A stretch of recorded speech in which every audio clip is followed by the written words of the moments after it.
amin'ny fifaliana lehibe indray no ansoana tokatantsika ny amin'ny jinetia tonga amin'ny fotoanantsika izay rahantsika amin'ity fandarana manokana ity zany saingy ataontsika ao anatin'ny larana fampianarana foana zany larana fahatelo amby roapolo zany izy fa fandarana manokana mazava ho azy moa zany fa ilaina motorina atao anatin'ny fampianarana ilaina ho renesin'ny olona ilaina hoarahan'ny olona manerana amin'izao tontolo izao afaka manaraka nareo amin'ny teny frantsay ao amin'ny youtube Yaoshua TV français afaka manaraka nareo amin'ny teny anglais ao amin'ny Yaoshua TV Yava Yaoshua TV zay mihitsy rehefa site anglais zay ny chinois zany dia Yava Yaoshua TV chinois reo moa zany ny langy azorana dia malagasy moa zany ao amin'ny Yaoshua TV malagasy dia afaka mahita ny ino moa zany hoe ny fandaharana ianareo avy etantsika aloha zany dia arikivavaka metraka amin'ny teny hoe mpiara-tanana Yava ho voninahitra ranomasina iarivavaka atsika saotra betsaka dadamarany amin'izao fotoana izao izay ahafana manazava mampianatra ny olona ny fahamarinana ho voninahitra ranomasina ilay andro ny fahamarina fametrahana ny fahamarinanao fametrahana ny voninahitranao ta io izao teny izao dadamala Yava aroka ho hamarinanao mandrakariva ny teny ho voninahitra ranomasina isan'andro zany dia apetraka ho ampiara-tananao ny teny lazao ambarako sy rehetra teny hozaraina amin'ny tsirairay avy ho fahafantarana ny olona ny fahamarinana dia ny fahamarinanao saotra betsaka dadambala Yava amin'ny anaranao Yaoshua naovana an'izany teny rehetra zany amen. Fandarana manokana ny fandarantsika androany ataontsika hoe larana fahatelo amby roapolo fampianarana indray ny ambassadeur-n'i Yaoshua Eliana mandroso tokatantsika eny amin'ny teny ity ary amaly ny fanontaniantsika rehetra izay apetraka avy hatrany angamba larana telefona eo amin'ny écran mba ahafahany olona mandefa SMS ataontsika SMS ny antony be dia be ilay tapatapaka be dia be ny tapatapaka mety isy koa avy any ampitan-dranomasina dia efa mesazy raha telefona ho sahirana be tsika fa SMS tsy maintsy tonga ary tsy maintsy voavaly daholo fa SMS zany dia ilazana zany tsika fa atao avy SMS ny izy 032 86 663 98 032 86 663 98 zay aotsika rehetra izay manaraka amin'ny radio dia mety tsy mahita n'ilay numéro telefona nareo dia izay naveko izay 032 86 663 98 ny fantaina mipetraka moa dia hoe ngamo rehefa mivavaka dia mbola mpanota iza zany nampianatra an'izany teny zany zay moa zany ny lohateny ny fandarantsika androany izy moa zany milaza fa rehefa mpivavaka na hoe manara-dian'izany zanak'Andriamanitra zany dia mpanota ny dikan'izany afaka manota satria izay mihitsy moa zany ny tena iainan'ny olona sy arahan'ny olona mbola afaka manota mihitsy fa io zanak'Andriamanitra io rehefa maty dia noentiny daholo ny fahotana ary namela ny fahotana izy tamin'ny izy maty teo amin'ny hazofijaliana ary ny dikan'izay dia afaka manota foana amin'izay ny olombelona dia moa zany ny tena zavain'ny olona rehetra manerana azy tontolo izao zany zay ilay mpanara-dian'i Jesosy rehetrarehetra zay hoe afaka manota daholo ny olona rehetrarehetra ary izy afaka manota iny dia ny antony dia satria efa in'ilay zanak'Andriamanitra iny ny fa mitondra ny fahotana sy ny karazany ka afaka manota intsony zany ataoko hoe tena Andriamanitra vendrana be mihitsy ny fa président république raha mbola misy saina noho izy dikan'izany ange zany Andriamanitra maneraka olona anao ratsy ange dikan'izany tena Andriamanitra vendrana be za mihitsy be ny teny ilay Andriamanitra vendrana be zany ma tsy sady tsy namorona iny tsy nanamboatra iny tsy zanak'Andriamanitra zany iny tsy niantona teo amin'ny fijaliana zany Jesosy io teneniko io Jesosy zany hoe masika be anao tena tonga ny andro andravana zany andravan'izany zany Elia zany zany efa mahitsy be ny teniko andravan'izany mihitsy ny raha tsy moramora nanaovan'ny olombelona roa arivo taona na tsipitsipinyny eny amielo zay ny adalanareo izay mbola teo atsipiny amielo any efa sy tonga saina dia anareo ny anareo fa anjarako ny mampianatra sy miteny hoe aza miditra amin'izany ntsony rehefa ampy zay roa arivo taona zay fa be loatra zay na tsy mpindrentany amielo zay de tsy tenako tara kosa tara roatra natongavanao tsisy tara zany normal biara ny fatongavany azy mety be mihitsy ny tena izy de mihitsy ny tena izy zay satria maninona amiteny an'izany ny filoham-pirenena raha mbola mba manome polisy zandarma iambina ny olona tsy hanao ratsy ary raha manao ratsy le olona tena gadrainy any amponja mihitsy nasiny ny tribonaly anaovana ny fitsarana ary mandefa olona ny amponja ny mpanao ratsy dikan'izany tena mbola mandinika ny olombelona ny olona Andriamanitra tomponareo ary Andriamanitra tena manakotana fiarahamonina ny Andriamanitra nareo satria manirakolona anao ratsy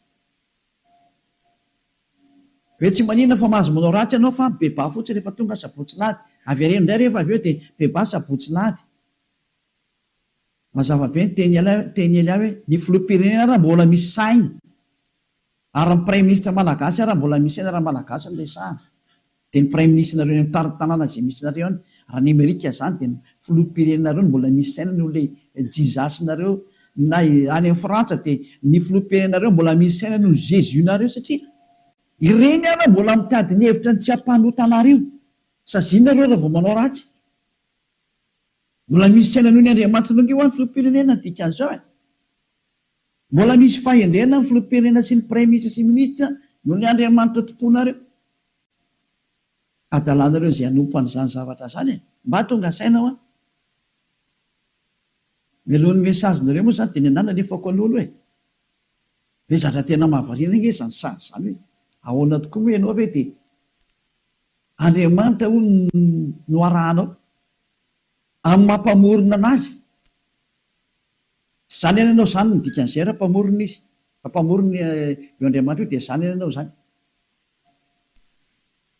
ka raha mpamorona zany le Andriamanitra maninona moa izy mamela ny zanany andehanao ratsy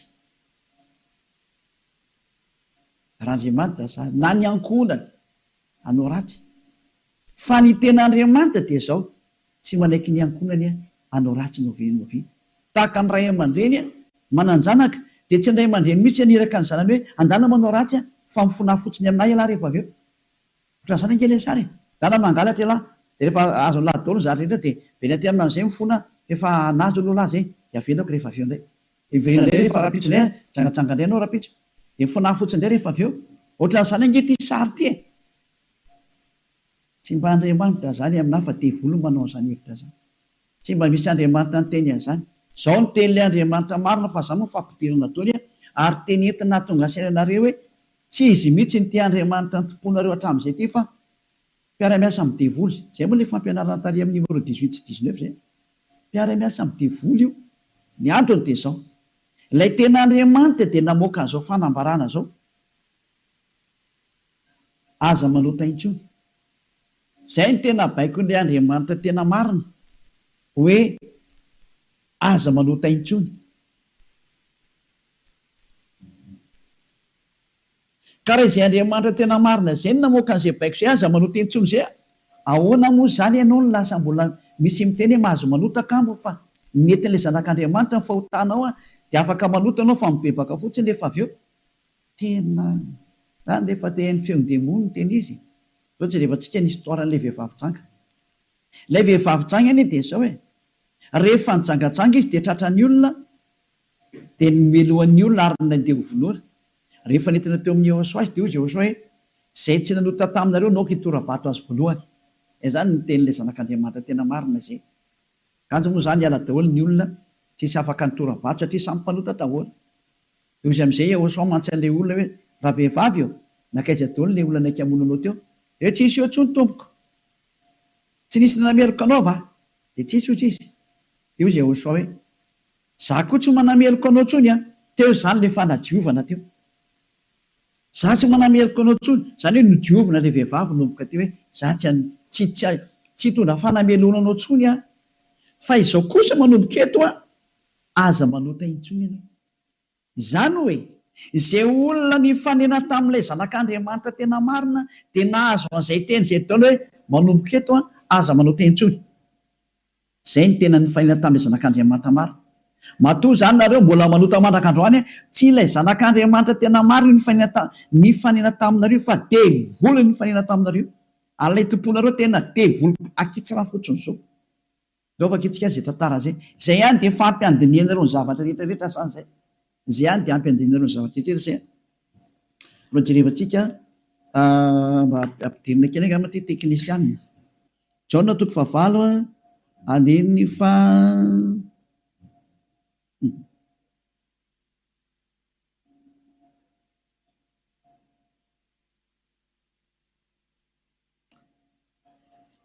Jaona 9 andiny fa 7 ary raha nandre zany izy dia nivoaka tsiray hatramin'ny zokonjokony ka hatrany amin'ny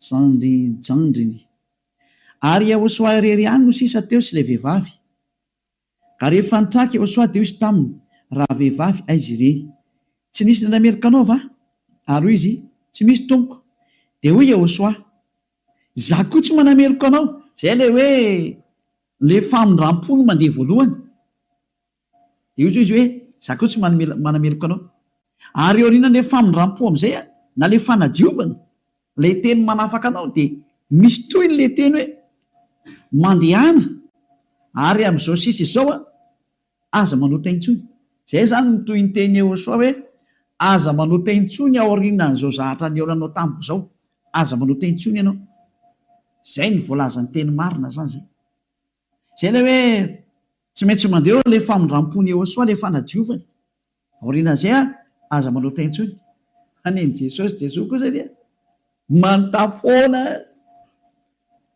fa rehefa avy eo mifona indray dia manontà ihany dia mifona jerevantsika deo aloha zay melony natongavan'ny SMS nareo amin'ny fanontanianareo hoe ngamo mbola mahazo manota rehefa tafaraka amin'io Andriamanitra marina io valiteny ny devolo miteny hoe mahazo manota fa le Andriamanitra marina miteny hoe tsy mahazo manota intsony dia dinio zay miaraka aminao zany manao koiza le miaraka aminao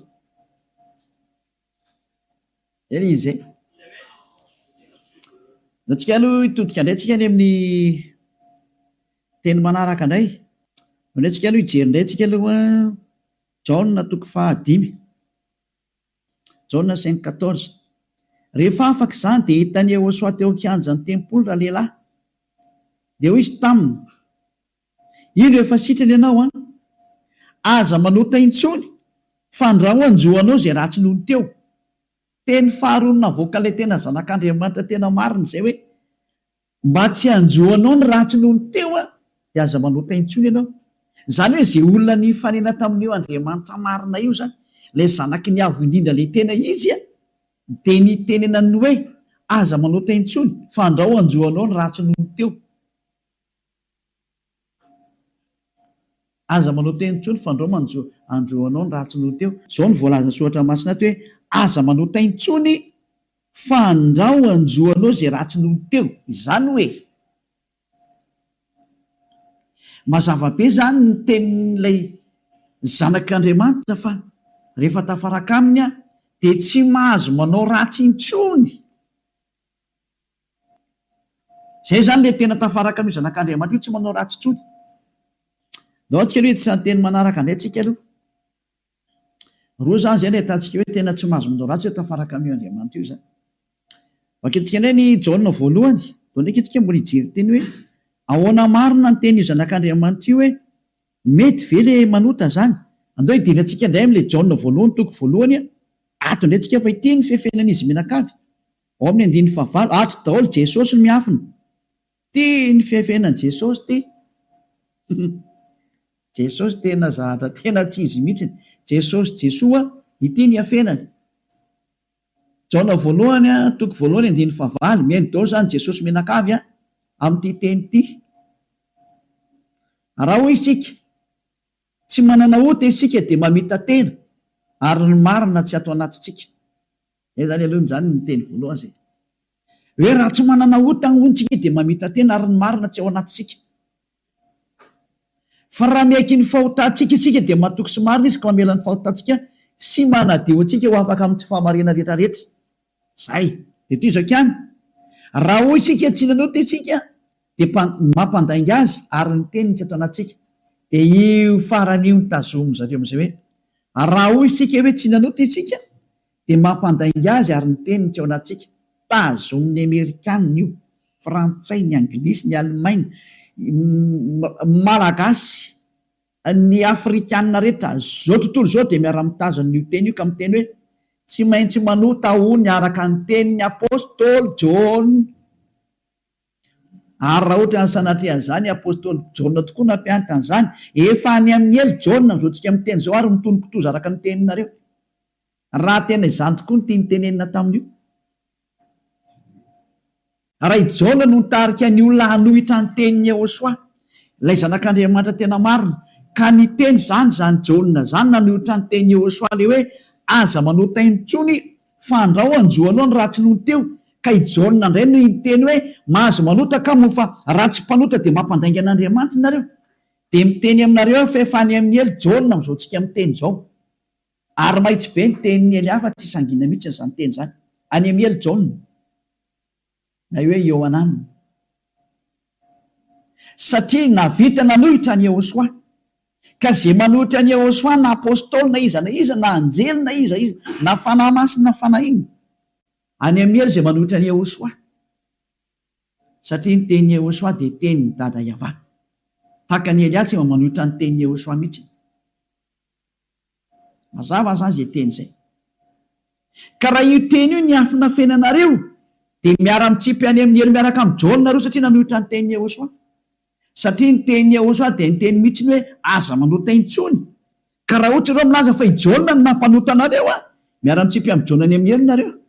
Fa tsisy Andriamanitra tia lalan'izay Jona zany na tia lalanao, fa i Jona sy ny olombelona dia mitovy ihany. Ka raha nanohitra ny tenin'ny Jehosoa zany Jona zany any amin'ny elo izy amin'izao amin'ny teny zao.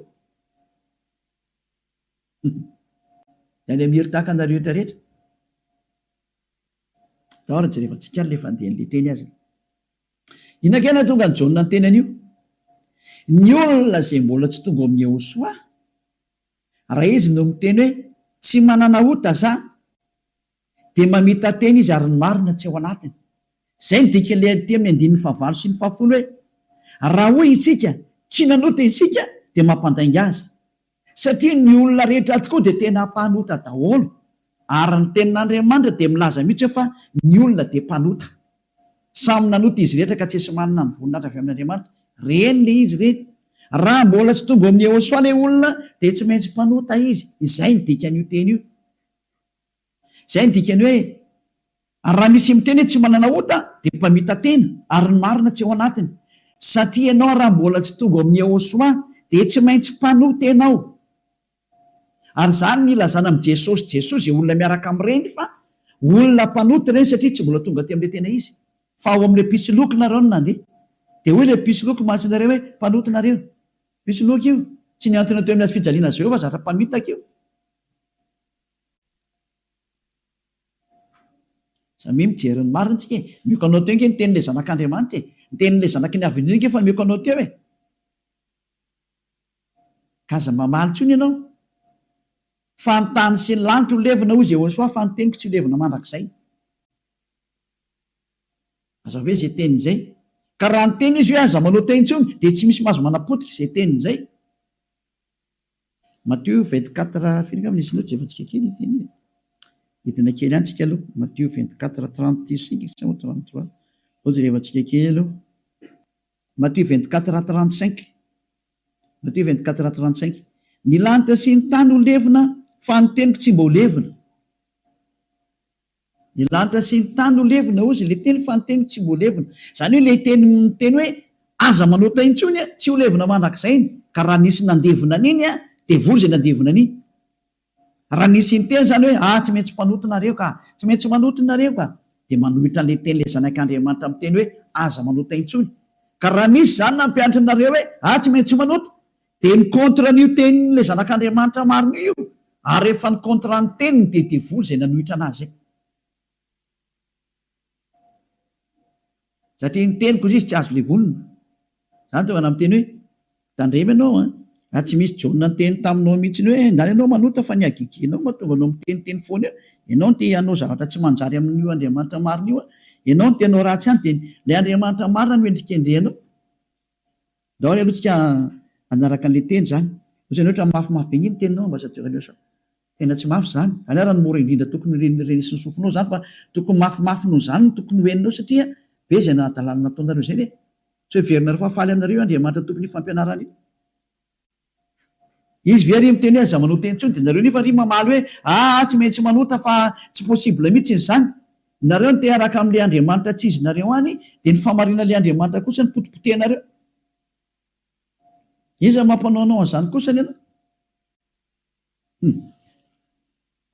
daoary jona voalohany toko voalohany andiny favalo ko raha hoy isika hoe tsy manana ota isika dia mamita tena ary ny marina tsy ao anatsika zay aloha zany le hoe raha misy mbola sy tonga amin'ny Ehosoa anao de mpanota ianao ka raha ianao raha mbola sy tonga ao amin'ny Ehosoa no miteny hoe za tompoko tsy mpanota intsony de mpandainga ary mpamita tena zay no mahatonga an'izay niaraka tamin'i Jesoa rehetrarehetra na Jésus Jesus niteny daholo nareo hoe mpanota satria tsy mbola tonga atao am'le izy nareo de tsy maintsy miteny mpanota nareo porofo mitohaka amin'ny tenda nareo fa tsy mbola tonga ao am'le tena le zanaky ny avy nareo fa pisiloko io miaraka aminareo sady mpandainga ny pisiloko tsy niantona teo amin'ny azy fijaliana zany kory io na ny kely ary tsy nanitsaka tete kory ny ary ny tongotro io toizatsika am'izay ny andin'ny fahasivy fa raha miaiky ny fahotantsika isika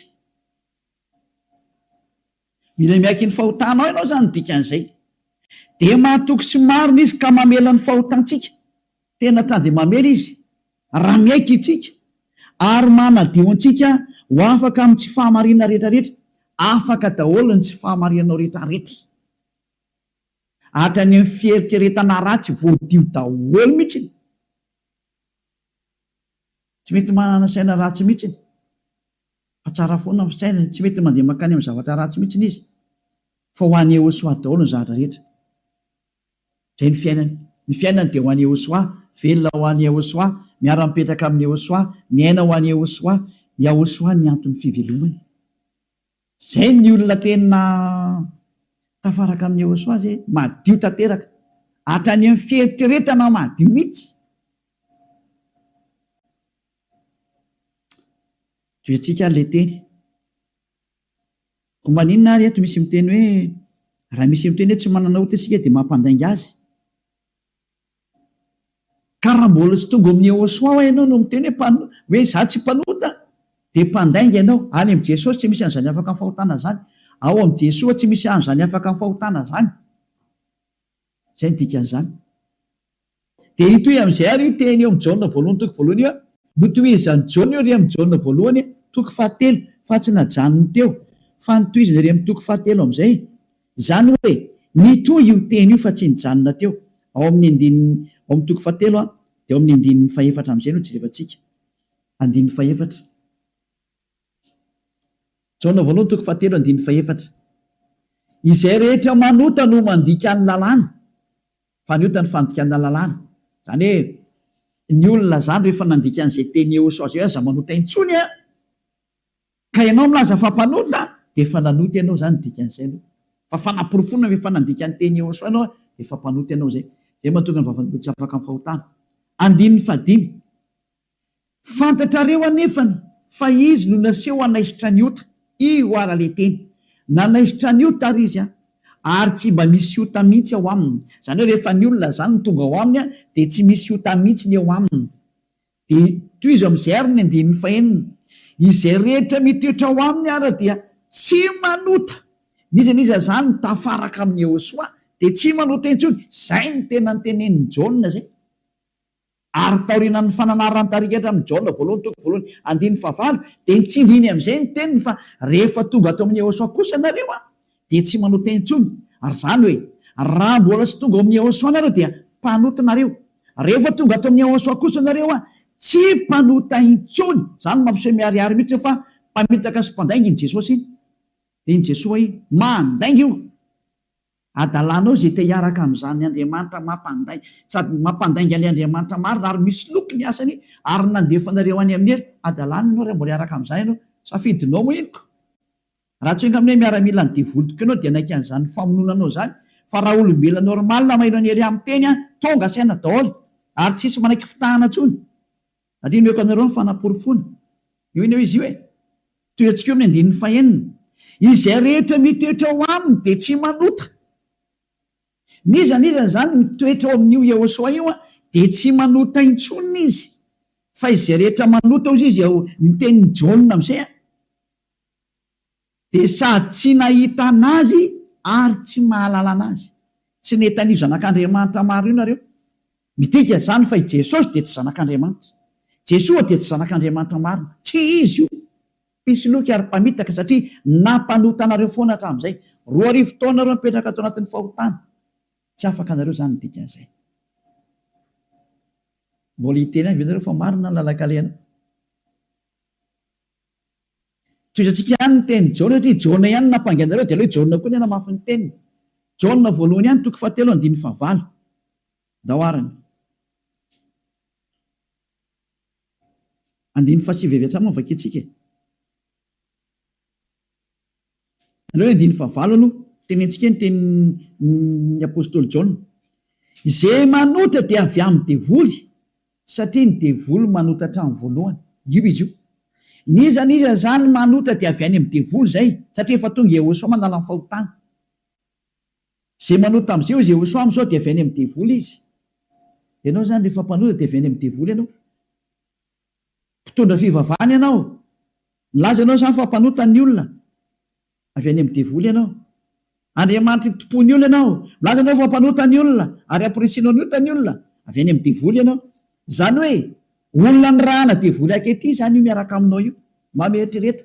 Mbola tsy tonga sena miteny mandeha ihany ianao. Asakasakanao aloha fa zay le fandarana androany fanavotany ity. Niendry mahita loza kamery ny adala mandroso kavo. Dao avaketsika indray ny teniny 9:7. Ty le nitenen'ny apôstôly Jaona ihany. Ovaly le Jaona voalohany 9:9 sy ny 10. Hoe ny olona izy Jaona rehefa tonga ato amin'ny Jehosoa tsy mety manota intsony. Ilay tena zanak'Andriamanitra tena marina. Izay rehetra naterak'Andriamanitra no tsy manota. Matoana zany mbola manota de tsy nateraka io Andriamanitra ianao fa nateraka Jesosy Jesoa. De io anao mpanota io. Mbola tsy nateraka ilay zanak'Andriamanitra tena izy ianao fa ny niteraka anao de ny pisoloky no niteraka anao. Lay mpamitaka no niteraka anao. Fa ilay Andriamanitra tena marina tena manizingizina mihitsy netrany amin'ny Jaona apôstôly tsy nivadika tamin'ny teny Jehosoa izy. Fa nitazomy ny teny Jehosoa hoe izay rehetra nateraka io Andriamanitra io de tsy manota satria maninona izy.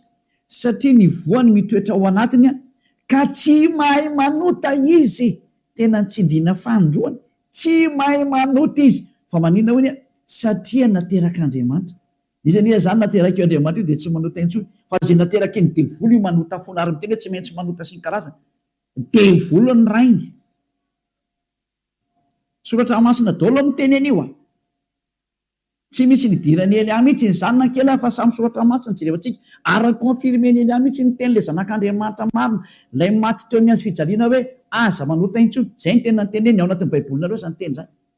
Ao anatin'ny baibolinareo zany teny zany fa tsy zany namorona. Andana vakeo fa nomeko tarihan'ny voavonanomboka ny fandarana. Ao anatin'ny baibolinareo le izy. Ary rehefa avy eo de nitsindrin'ny apôstôly am'izay zany teny hita zany. Mbola nampiny ao amin'ny Jaona voalohany 5:5 mbola nampiny teny akaiky indray 9:9 Jaona voalohany 5:18 ty indraingy ny teny manaraka. Jaona voalohany 5:18 mbola nitsindrin'ny Jaona daholo ny teniny. Io zany tsy Jaona akory no makany amelo sanatria zany fa ianareo no makany amelo zay nanendrikendrika ny Jaona. Nanendrikendrika ny apôstôly Jaona salary Saolina, salary Ioanana. Ianareo zay nanendrikendrika anazy mitsipy makany amin'ny elo fa tsy izy satria tena niteny mihitsymihitsiny. Ty ndray fa naporofona manaraka. Mbola i Jaona ihany no teny aty. Fantatsika fa izay rehetra nateraka Andriamanitra dia tsy manota. Fa izay nateraka Andriamanitra dia miaro ny tenany ka tsy mikasikazy akory ilay ratsy. Tsy azony devoly kasihana mihitsy ny olona miaraka amin'io Andriamanitra marina io. Izay nateraka io Andriamanitra io. Matoa zay ianao mbola mpanota nateraka devoly ianao. Zay miaraka aminao zany mpiara-miasa amin'ny devoly ny dikan'izay. Zay ilay fampianarana numéro 18 sy 19. Hoe mpiara-miasa amin'ny devoly io Jesosy Jesosnao. Jésus jizasinao io ry Amerikanina. Ary frantsay ry anglisy avy any aminareo fampianarana io. Nareo no mitondra l'unité nakety atody kely amakany aminareo mihitsy n'izao ny teny. Ao ny teny io. Nampianaranareo dao zao tontolo zao lasa mpanota. Ahoana? Pozinareo ny olona. Zao le Jesosy nareo zao. Vao tsy tonga saina ihany. Vonoanareo dao ny olona teto ambony ty tany ty. Matinareo ohatra ny amin'ny malagasy rehetra rehetra. nampidirinareo zavadozany teto amin'ny tanin'ny malagasy, tany amin'ny tanin'ny frantsay, tany amin'ny tanin'ny anglisy, izy tompony ihany moa zany. Andriamanitra tsy izy natsofoky ny tena ampalahelo be le sary misy velatsika any zany rehetra zany, fa ny eny ao mahita lozaka meny adala mandrosika voe toetsika amin'izay ny teny ary tia nentiko amarana anazy dia afaka miditra daholo amin'izay tsika amin'ny mesazy satria efa 37 minutes izay ny resako dia afaka miditra daholo amin'izay nareo araka ny bokyny esy Hebreo 10 andininy 4 ho an'ireo izay milaza fampanota na hoe mifona dia mivavaka dia mifona dia manao ratsy dia mivavaka dia manao ratsy dia mifona moa manao ratsy dia mifona dia manao ratsy dia mifona. Ity ny tenin'Andriamanitra nomena anareo ho an'ilay olona manao an'izany adalana minimanota zany nampianaran'i Jesosy anareo. Jesosy dia jereo zava-doza amina tambo tena fanohitra amin'ny soratra masina mihitsy ngeteny izy dia hoe tena devoly nampianatra anareo an'ity resaka hoe tsy maintsy manota ity nareo ny tsy afaka dia ilay Andriamanitra marina endrika andrianareo ny teny demoly ny tazominareo izay koa mineny tena point ambony indrindra ato amin'ity fiarahan'Andriamanitra ty satria Andriamanitra io tsy mihaino mpanota ka le manafaka anareo amin'ny fahotana mihitsy ny tsy ekeny hatramin'ny farany mihitsy tsy eken'ireo devoly ireo ary izany ny fampianarana alefan'i Jesosy aminareo Jesasy hoe aza tao afaka amin'ny fahotana mihitsy ny fa io tena sakafony zareo satria raha vao afaka amin'ny fahotana tafaraka amin'io Andriamanitra io avy hatrany ataony tsy afaka ao mihitsy nareo satria sady mpandainga ny mpangalatra ny mpisoloky ny mpiteny ratsy ny mpanao teny vetaveta tsy haiko tsony izay ataonao rehetrarehetra any izany ny faratsinareo. Andininy 4 Hebreo 10 Hebreo 10:26 fa raha minimanota isika rehefa nazo ny fahalalana tsara ny marina minimanota ny atao hoe minimanota dia mifona androany dia mamerina rapitso mifona indray raha fakapitso mamerina ny ambadika an'izay mifona amin'ny sabotsy mamerina latsinainy mifona amin'ny lahady mamerina amin'ny zoma zany ny atao hoe minimanota raha tsy hainareo dia cercle vicieux miverina eo foana io ianao mihitsy n'izany voateny zany ianao izay mijery tsy mihaino anahy io ary le tena tsy te haino kanefa tsy maintsy mihaino ianao fa mamonanao ty teny teny ty teny ty ny mamonanao sy mamely anao na manavitra anao rehefa ranao ny teny marina ny Ehosoa ilay zanak'Andriamanitra marina hoe za tsy hanao teny intsony dia anatona ty amin'ny Eliana fa tena ho afaka ianao rehefa maka ty dia avitra ianao zay tsy mamonanao ty teny ty fa rehefa tsy lalà kosa ianao ary tsy vakianao aloha tya dia zao teny enao zao na ho tapenanao aza ny sofinao na isitrika anaty lavabato ary ianao tsy te hiaina alefanao anatin'ny tany leonao ohatra ny Aotrisy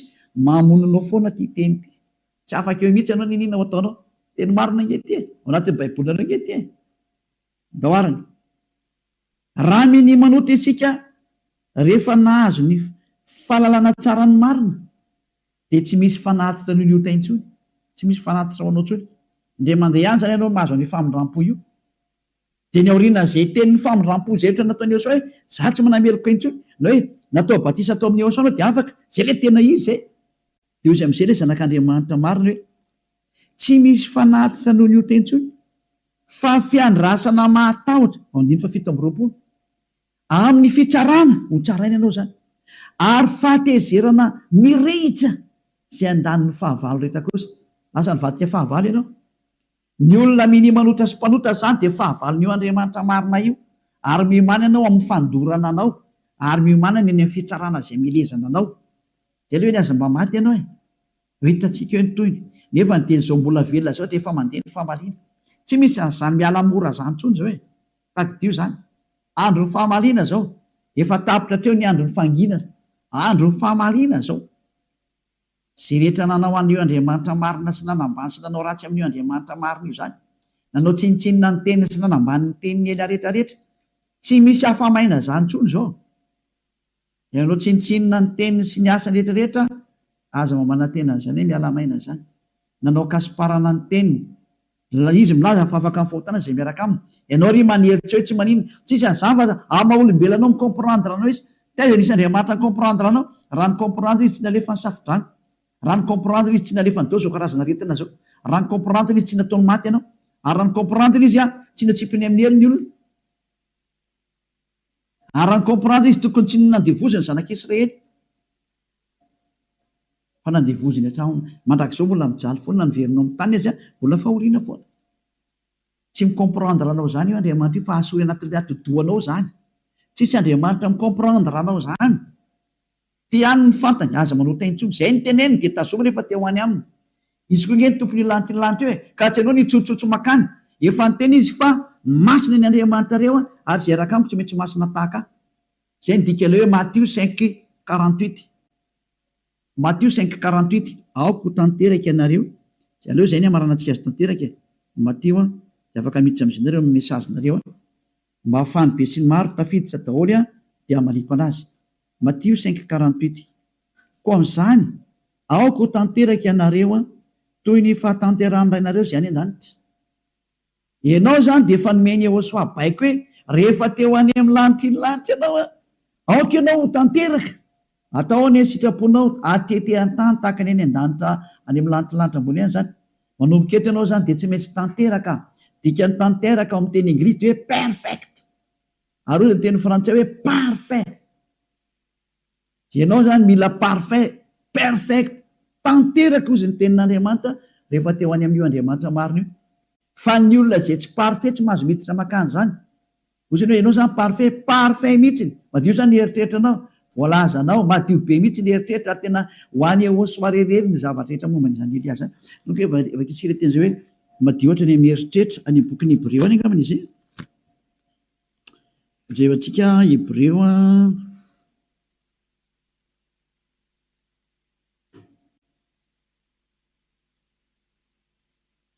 tsy hoe mainka fanirany Yehosoa zay manady.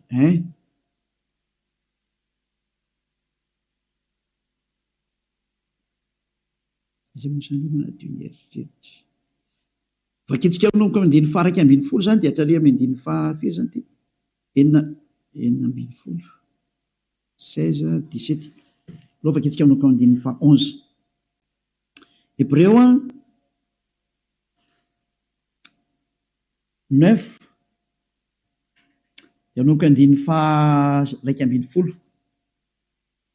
Fa Yehosoa kosa Hébreu 9 manomboka amin'ny 11 ka hatramin'ny 17 eo na 18 angamba vakitsika eo daholo.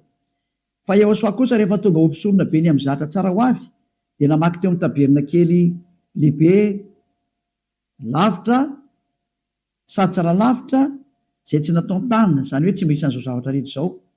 Ka tsy mba nitondra ranosolahy izy na ranjanak'omby fa ny rano tenany dia niditra indray mandeha ho any amin'izay fitoerana masina ka nahazo fanavotana mandrakizay. Vadindrindra fa raha ny ranosolahy sy ny ranombolary ny lavenom-batotra mivavy avy afafy amin'izay voaloto no mahamasina hatrany amin'ny fanadiovana ny nofo maika fanirany Yehosoa zay nanatitra ny tena tsy manantsinon'Andriamanitra tamin'ny alalan'ny fanahy mandrakizay no adio ny fieritreretanareo afaka amin'ny asa maty mba hantonareo an'Andriamanitra velona. Tsy tonga tany amin'ny 15 tsika fa teo amin'ny 14 dia hitantsika ilay izy zany io izy io. Zany hoe madio hatrany amin'ny eritreritra rehefa tonga amin'ny Yehosoa. Tsy misy maloto zany intsony eo aminazy. Afaka daholo ny zava-detra. Zany ilay tena Andriamanitra tena marina zany. Izay ilay tena niantona teo amin'ny fijaliana. Izay ilay tena nandatsaka ny rano. Izay ilay tena zanak'Andriamanitra marina indrindra. Izay ilay niteny hoe aza manota intsony ny anarany Yehosoa no anarany. Zao toriany Elias. Tsy azo ovaina koa izay anarana izay satria tsy misy anarana hafa nomenany olona mba halanitra zao na famonjena. Ka rehefa Yehosoa ny anarany tsy azo ovana zavatra hafa intsony zay. Ary Yehosoa rery na vita nafaka amin'ny fahotana tsy azonao ovaina zavatra hafa na atao ovaina atao paralèle amin'ny zavatra hafa. Devolo manao an'izany, mbola devolo koa manao an'izay. Io nareo tsisy afaka amin'ny fahotana io. Fa izay nanatona ny Yehosoa rehetra tamin'ny alalan'ny Elia ankehitriny afaka amin'ny fahotana daholo ary tena madio be daholo tsisy tsinontsony. Anjaranao sisa mandray fanapa-kevitra. Za miteny aza miaraka amin'ny Jesosy ony miala tao. Rehefa te hitsipany amin'ny elo mipetraha ao. Efa miteny ho any amin'ny elo anao fa tsy solution zany. Ary ianao tsy havita minova-palitao fotsiny ao ry Jesosy. Tsy misy Jesosy afaka minova-palitao zany fa 2 taona ianao namono olona zay. Aiza intsony ny vita madika tampoka fotsiny hoe tsika kosa fa tsy manota. Tsy afaka manao an'izany nareo satria maninona? Lay devoly lehibe nareo mihitsy ny eny mihinan-kanina amin'ny fahotana io ka ao namono nareo navelany ho afaka amin'ny fahotana. Tsy afaka ho zany mihitsy nareo zay miaraka amin'ny Jesosy. Moa Jesosy koa tsy afaka amin'izany. Samy voa daholo nareo. Fa endrena andao anatona ny Yehosoa hiaraka amin'ilay Andriamanitra Abrahama zay antsoina amin'ny anarany hoe Yahva. Andao hiaraka aminy. Andao hiaraka amin'ny Yehosoa ary andao hiaraka amin'ny Eliazy ho hitanareo maso mpanavitra zany Eliazy zany, mpamonjy zany, ary tsy manaiky ny faratsiana hatramin'ny farany, tsy manaiky an'io Andriamanitra tsy izy io zany mihitsy, tonga ny andro andravanany reny ary tena mandrava Eliazy ao. Zay koa ny asany hoe Elia, mandrava ny Andriamanitra tsy izy. Farany aloha zany ny teniko eo fa any amin'ny fanazavana amin'ny fanontena amin'izay tsika no miresaka zany dia afaka mihitsika zany amin'ny fanontaniana zany tsika rehefa misy fanontaniana ato araka le numéro teo moa zany 032 86 663 98 afaka miditra dosanytsika zany zay nefa fanontaniana. Fanontaniana voalohany zany, miarahaba tompoko, afakiko araka ny tena misy ny Matthieu 5:21 sy ny 22 dia maneho fa na dia ny fahatezerana amin'ny rahalahy aza dia mitovy amin'ny famonoana olona fahotana, ka ny fanontaniana dia ny hoe vitan'ny olombelona ve tsy ho tezitra amin'izay trangan-javatra tsy zakany mahatezitra azy ka hanotany. Misy ora tompoko valiteny diso ianao, satria na Yahosoa diso, rehefa zavatra manohitra ny Yahosoa sy ny fahamarinana kosany tsy fahadisoana mihitsy ny mibedina tezitra, rehefa zavatra manohitra ny fahamarinana io Andriamanitra io. Fa raha zavatra hafa kosa ny matezitezitra anao, raha zavatra manimba zavatra ohatrany hoe teraka famonoana olona kosa ny ataonao, ahoana moa anao tsy ho tezitra? Fa ny dikan'io Matthieu 5 io nge fa lasa opa le izy, samy hafa ny opa sy ny fahatezerana amin'ny teny tsy mitovy zany. Nge vakitsika io Matthieu 5:22 ny teneninao io, Matthieu 5:22, Matthieu 5:22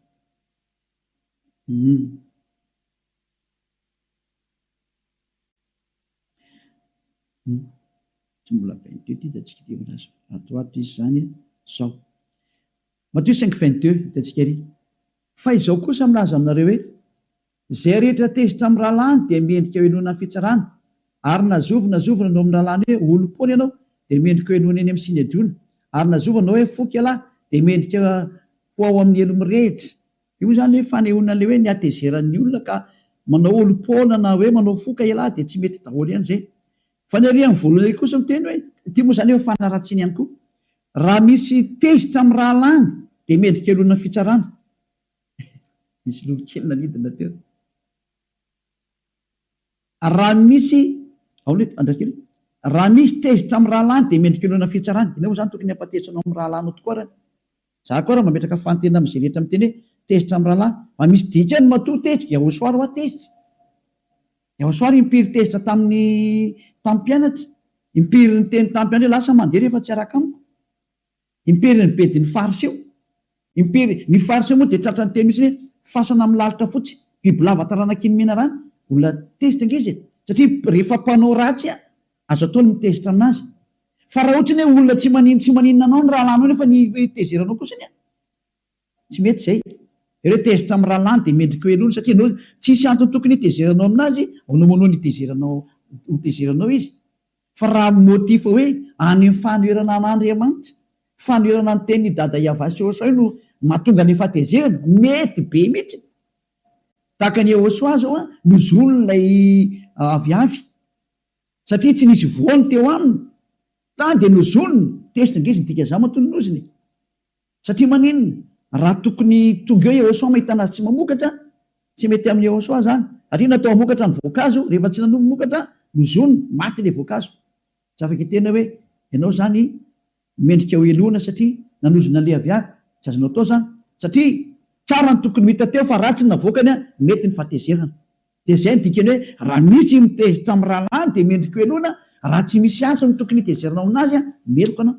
Fa raha ohatra ka misy antony tsara hitezeranao aminazy azo atao zany.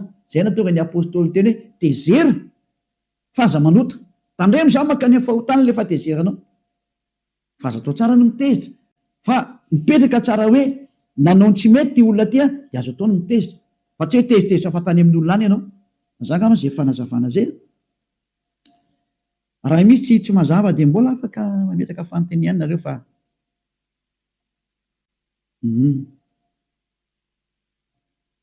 fanontaniana faharoa, miarahaba any ambassadeur-n'i Yahosoa.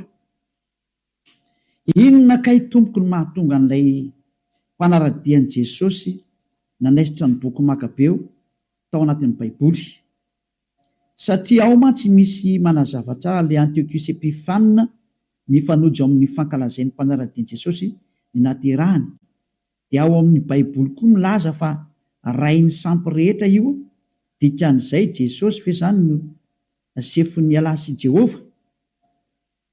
Tsy Jesosy ny sefon'ny alahy sy Jehova, satria efa miko valiny ianao, fa Jesosy dia iraka na devoly hanapotika fotsiny ny fivavahana amin'ny alalan'ny Andriamanitra Abrahama. Tena fotsiny zao ny tsy araka an'io Andriamanitra io, planina na devoly zany, satria io Jesosy io dia tena kinga be amin'ny fanodinana sain'ny olona amin'ny fivavahana Andriamanitra tsy izy, tena spesialiteany io, mamitaka izy amin'ny fahagagana zay ompelan-tanany, spesialiteany io.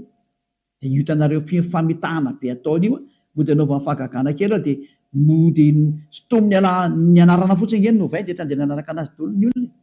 Fa jereo amin'izay izay nitenen'ilay ten'Andriamanitra marina tsy isy nataony na ny ray ara, fa ny contran'io mihitsy ny aza ny nataony. Hitanareo tsara ilay teo. Ora veketsika amin'izay ilay teny hoe maninona izy misy teo, inona ke tompony natonga ny mpanaradian'i Jesosy nanaisitra ny boky Makabeo? Ny boky Makabeo ndray ao anatin'ny baiboly katolika ka manaradian'i Jesosy koa nefa ndreo satria Jesosy ihany Jesoa. Fa ny protestanta nanaisitra an'ilay boky Makabeo satria izy tsy mety amin'izareo zany le izy, fa boky taka amin'ny boky rehetra io. Ao ny tantaran'ny Antiochus IV Epiphanina, izay midika fa ny 25 Desambra dia andro naterahany Antiochus IV Epiphanina zay ankalazain'io rangahy io foana isaky ny 25 du mois, tamin'izany fotoana izany zany mifanindry tsara amin'ny Desambra le izy. Dia misy ny aladin'ny Epifania rehefa avy eo, efa tapitra ny taom vaovao dia misy ny aladin'ny Epifania. Ianaran'ilay rangahy Antiochus IV Epiphanina. Zanareo amin'izany hoe zatra mahavariana ilay izy. Hitondrantsika amin'ny fantena fahatelo, miarabanao. Rehefa mino fotsiny fa Jesosy ilay zanak'Andriamanitra dia ampy izay, satria na iza anarana iantsonina azy dia mety foana fa ny finoana hoe zanak'Andriamanitra dia izay ny zava-dehibe.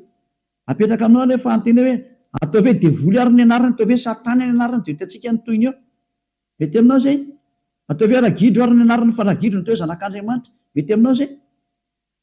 Atao hoe saka ny anarany, hoe ty saky ty natao hoe zanak'Andriamanitra. Mety aminao izay? Homenanao ny valiteny. Zany natao hoe tenin'ny demony daholo zany, ajanona amin'izay fa tsy mety intsony. Tsy azo atao mihitsy izany hoe rehefa mino fa Jesosy zanak'Andriamanitra ka tsy olo ny zanak'Andriamanitra, izay no dia efa diso ianao. Tsy izy Jesosy zanak'Andriamanitra zany, misy loka iny. Ny zanak'Andriamanitra dia Yahosoa, satria Jesosy niaraka tamina Jesoa tsy isy afaka amin'ny fahotana na ray aza. Ka rehefa tsy afaka amin'ny fahotana dia tsy izy, efa miteny Elia hoe tsy izy io. Fa rehefa zirozirona zany hoe tsy miditra lalina fotsy hoe tatazo ny vokany rehefa avy eo. Fa misy vokany amin'izay io tsy misy zahatra mandeha ho azy intsony eto amin'ity planeta Terre nareo ity. Efa teneniko anie izay. Fa matoa zao fampianarana zao mandeha amin'izay ary tsy manaiky intsony, misy antony io. Tonga ny tompon'ilay teny ary tsy manaiky intsony ny tompon'ny teny, izay ny dikan'izao sary zao e. Iza ilay tompon'ilay teny? Ilay Andriamanitra Abrahama ny tompon'ilay teny. Iayavà no anarany, ary ny zanany dia Yahosoa. Tsy ekeny intsony ny fanazimbazimbaina ny anarany sy ny voninahiny. Raha izy ny tokony hankofana sy andoliana, ka Jesosy no dia andolianao fa tsy Yahosoa sy dada Iavà. Dia miomany ianao fa hamely anao amin'izay ny fahamarina sy ny fahamasina sy ny voninahiny. Meko anao tsara ny vany, hamely anareo, hamely anao ny fahamasina sy ny voninahiny, satria efa nampitandrema ianao fa ny avinavina ary tsy ny raharaha ianao, nampitondra fivavahana, na 4 miliara ny isanareo. Tsy mikonty eo anatrehan'io Andriamanitra Abrahama io ny mahamiliara anareo. Fa rehefa teritra tamin'ny zanak'Israely izy dia naripany dia nataony sesy tantany amin'ny tany rehetrarehetra. Avy ihany izy miteny hoe ao averiko ihany nareo saingy ratsy ny fiafarana. Verina tao amin'ny tany ihany Israely, mbola tomonony amin'ny teniny. Dikazay aza sangina eo anaran'io. Tsy anareo akory ny andeha madibadika anaran'io Andriamanitra io. Mba mialana izany toetrany izany, fa tsy mety izany e. Izay hoe raha fa mino ianao fa Jesosy ilay zanak'Andriamanitra ka tsisy an'izany. Efa miteny Elia aza mino an'izany fa tsy io zanak'Andriamanitra. Tsy izy Jesosy zanak'Andriamanitra zany fa mpampanota anao io. mpanipy olona any amielo zany Jesosy zany raha tsy ianareo. Iraka ny devoly izy anipy anareo any amielo amitaka anareo. Ny raha niaino an'le tenin'Andriamanitra ny zavaiko teo nareo de mahafantatra tsara fa tena tsy izy kosa io. Izy moa milaza fa tsy mpanota ny tena marina mandrakandro.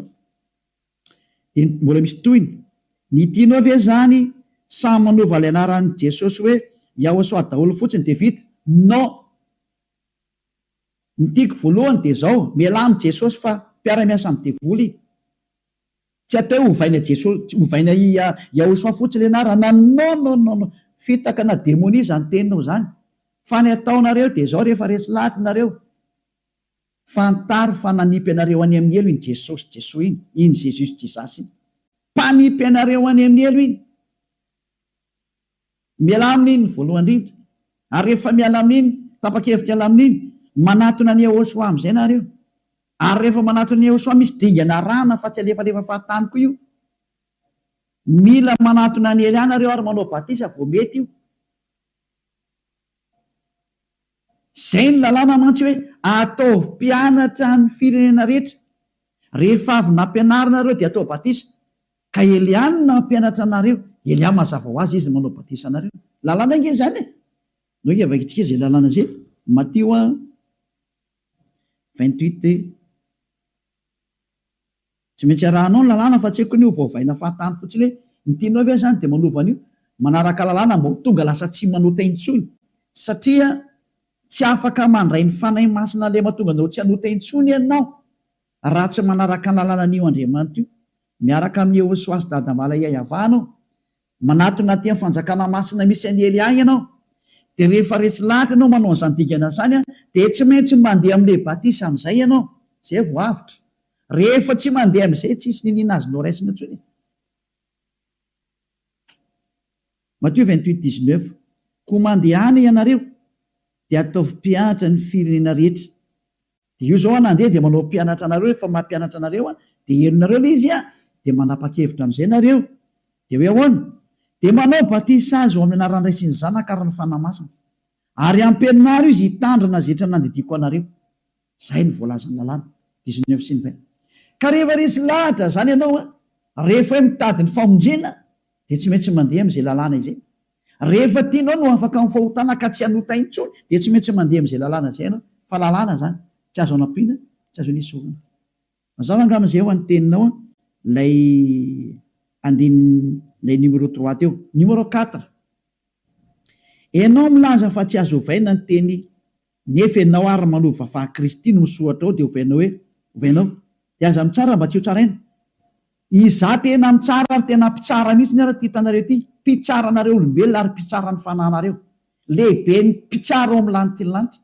Mety aminao zany tsara, tsy mety aminao zay ny marina. Ny aza mba azonay ianao ny fitsarana. Ianao efa miteny. Dino hoe iza ny azonao? Ianaoko. Ny fanahinao zao raha mahita an'izany Elia zany maniry be mihitsy mba hoeto any aminao zay Elia. Saingony amin'ny avinavina anao. Zao aventsika ny teny. Ianao milaza fa tsy azo ovaina ny teny nefa ianao manova Kristy. Tsy tiako miteny an'le Kristy tsy hoe kone ratsy le teny. Fa efa naratsianareo le izy. Ny dikan'le Kristy lasa niraikitra tamin'ny anarana hoe Jesosy nefa ratsy lasa Jesosy Kristy. De simba daholo le anarana no nanaovanareo anazy. De aleon'ny Elia ny safidy an'le tena teny gasy. Hoe Yahosoa lay vao ositra. Tsy azonareo lotoina moa iny. Satria tena ny Yahosoa sy ny malagasy iny. Ity ny teny tena famonjena ao amin'ny malagasy. Yahosoa lay vao ositra. Yahosoa non propre tsy azo ovana. Fa lay vao ositra kosa iny natokany Elia ho anazy. Yahosoa lay vao ositra. Izy lay vao ositra Andriamanitra ho tonga amin'izao tontolo izao hamonjy azy. Ka tsy tiako miantso an'le Kristy satria efa naratsianareo loatra tany niaraka tamin'le Jesosy izy ka tsy mety aminay. Fa aleonay miantso an'le malagasy pura mihitsy ny hoe Yahosoa lay vao ositra. Na hoe Yahosoa le élu raha ny amin'ny français. Na hoe Yahosoa le chosen raha ho any anglais. Fa le Kristy mantsy efa lasa grika moa le Jesosy grika. Jesosy Kristy anarana grika be daholo zany de tsy tenay miaraka amin'izy intsony. Elia no nifidy hoe ity antsoina fa aza miaraka amin'iny anareo efa noton'ny olona loatra iny. Simba loatra le anarana any. De ataovy amin'izay hoe Yahosoa le vao ositra. ka ilay kristy korony tsy anarana anao propre fa diso ianao fa ny anarana anao propre de yahosoa ary ny dikany kristy a de zay nyteneko teo zay hoe amin'ny teny gasy izy hoe voaositra, amin'ny teny anglizy a trozona, ary amin'ny teny frantsay izy hoe élu. Ka hoe lay yahosoa zay voaositra moko ny tena dikany io de zay natonga ny olona nanao hoe yahosoa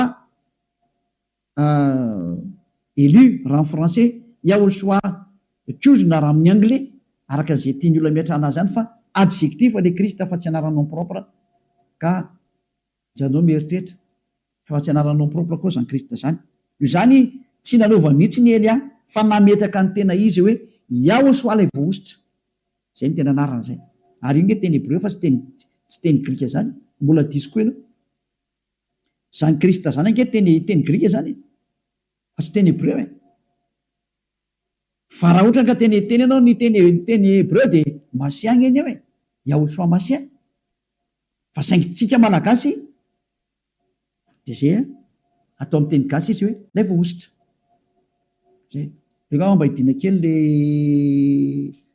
le trano fa tena rivotra be fofa de lasa mampididrivotra be le izy, ingatsika be zany. Fantahina fahadimy mazava tsara amin'izay ady hoe aza mitsara mba tsy ho tsaraina ay Korintiana voalohany toko fahenina andiny voalohany lovaka itsika zay ten'Andriamanitra zay mbola diso mihitsy ny ianao ka za koa ny asako mpitsara e, tsy mpitsara ho anosy akory a mpitsaranao rehefa maty ianao de mpitsaranao zay hitanao zao, mpitsara ny fanahinao zao hitanao zao, teny lehibe ny mpitsara ny fanahinao zay hitanareo zao. Raha mba nafantatra an'izao nareo de tena lalàna tokony nataonareo fa saingy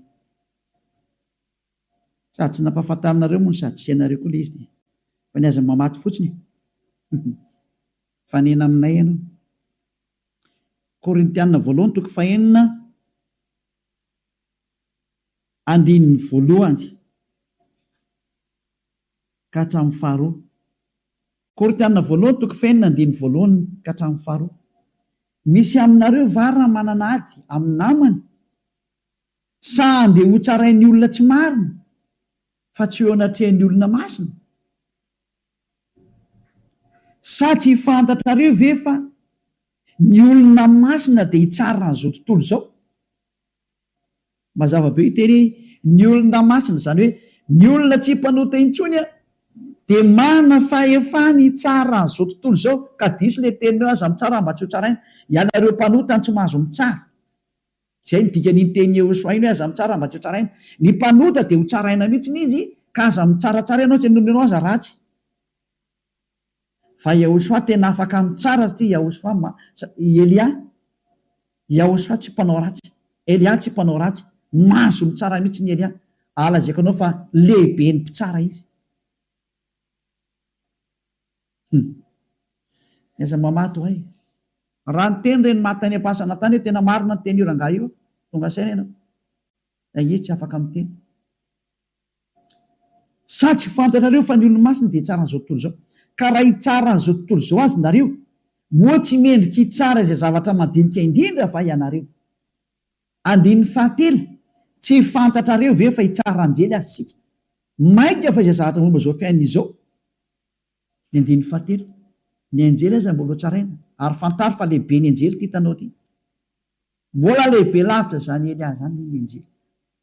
Ny anjely aza manaraka amin'ny baiko ny Elia, ataoko tsy teno mihitsy le teniko zany hoe tsy te ianao zany tsony a, aza mihaino fa ngako za miraharaha e, tsisy namatam-bazana anao mihitsy ny a zay teo any amin'ny lanitra mihaino ny Elia. Rehefa tsy haina anao tsisy problème mihitsy a, ny aza mamaty fotsiny. Zay tona hoe fa raha mba fantatrao zay nanjohan'ny maty rehetrarehetra tany, zany no mahatonga ny mele hoe matony le olona de nahitany ra Jesosy le mitandrema didi folo aloha vo ny ampafolo kare rediredina tena rediredina mpanota marina le izy.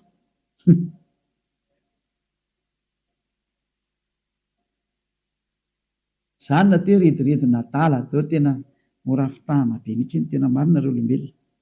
Eo zany tena Andriamanitra de miteny mihitsy ny hoe ny olona masina de tsara n'izao tontolo zao hatrany amin'ny enjely azy ary afaka mitsara ny zandratra na faran'izay madinika.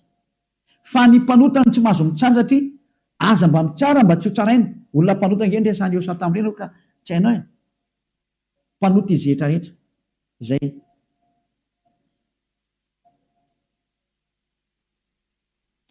numéro 5 ndray ny vaketsika zany zay le numéro 4 zay rehefa tsy afapo valy teny mahazo mandefa mesazy fa tsika nety foana na hatramin'ny firy na hatramin'ny firy zany afaka matorietyra ohatra ka tietorety fa tsy vitsy zany ozy hoany mba mateny ho any sasany zany izy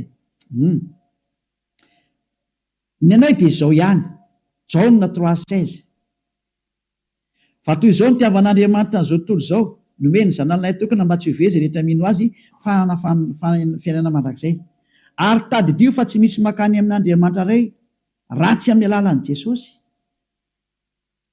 raha tsy any amin'ny alalan'ilay mpampanota zany dia tsy makany amin'ny lantilanty ianao dia meko anao mihitsy ny valy teny fa raha Jesosy mihitsy mitsipiny amin'ny ely voalohany ary tonga ny andro hitsarana anazy Eliaty tonga ty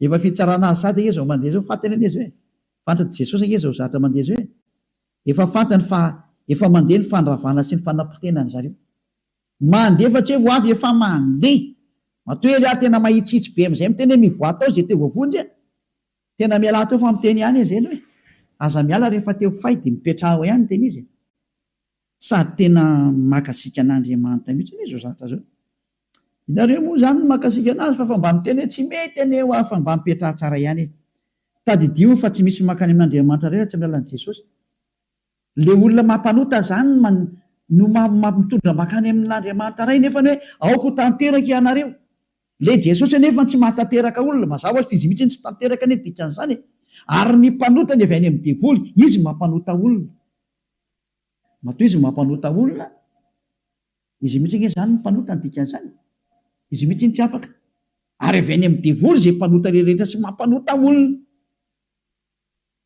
satria matoa ataony manota ny olona izy mihitsy ny tsy afaka amin'ny fahotana ny dikan'izany ary ny devoly ny mpanota ny dikan'izay dia raha miasa amin'ny devoly anie hoe Jesosy no avy any amin'ny devoly io namany zareo mihitsy ny ara ny raha namonanao ahoana moa lazainao fa izy no tsy misy afaka makany amin'ray fa tsy mialan'i Jesosy teniteny foana any ianao tovy amin'ny manompany io Andriamanitra Abrahama io ianao amin'izany sary zany milaza zany ianao fa lay mampanota olona no mitondra olona makany amin'Andriamanitra ny dikan'izany ve zany ange ny dikany teninao io lay mpampanota olona no ampidirany amin'ny lanitry ny lanitra io no mampiditra olany amin'ny lanitry ny lanitra ianao nge tsy miady aminao zao tenina zao fa miady amin'io Andriamanitra io ianao zao teny zao ohatrany hoe manambany fahalehibiazany io Andriamanitra ray io ianao zany manery anazy tsy maintsy hiaraka amin'ny tony mampanota olona toy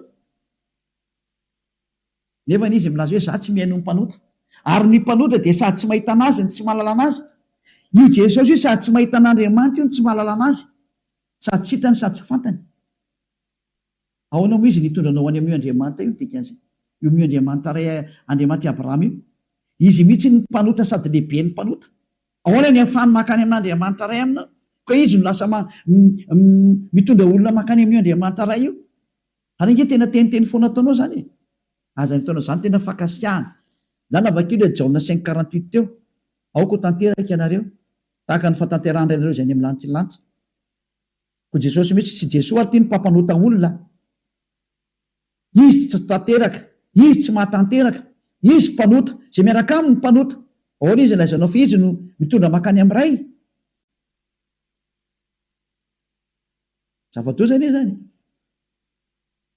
miantsy ady amin'io Andriamanitra Abrahama ianao am'izany hevitra ataonao zany fa tsy maninona ty aminah ty zanga maninona am'izany ka ozy anao ny anay dia izao Jaona 3:16 toy izao ny tiavan'Andriamanitra n'izao tontolo izao nomeny zanalahy tokana mba zay rehetra mino azy mba tsy sovery fanana fiainana mandrakizay raha nomeny izy dia lasa tsy mpanota ianao ny tena marina fa tsy atao privava ohatran'izay izy koa ny tsyome privavany toy izao ny tiavan'Andriamanitra n'izao tontolo izao nomeny zanalahy tokana mba tsy hovezy rehetra mino azy fanana fiainana mandrakizay condition tsy mpanota intsony ianao apetrao zay condition zay tsy mpanota intsony ianao zay ianao vao tsy very fa raha mbola mpanota ianao tsy maintsy very ianao ary makany amin'ny hera tadio zay teniko izay ohatrany hoe Times Square zany fond d'écran fara zany tsara kosa ozy anao anganao tany amin'ny Times Square ahitany zay ka tsika be any numero 6 indray tsika zao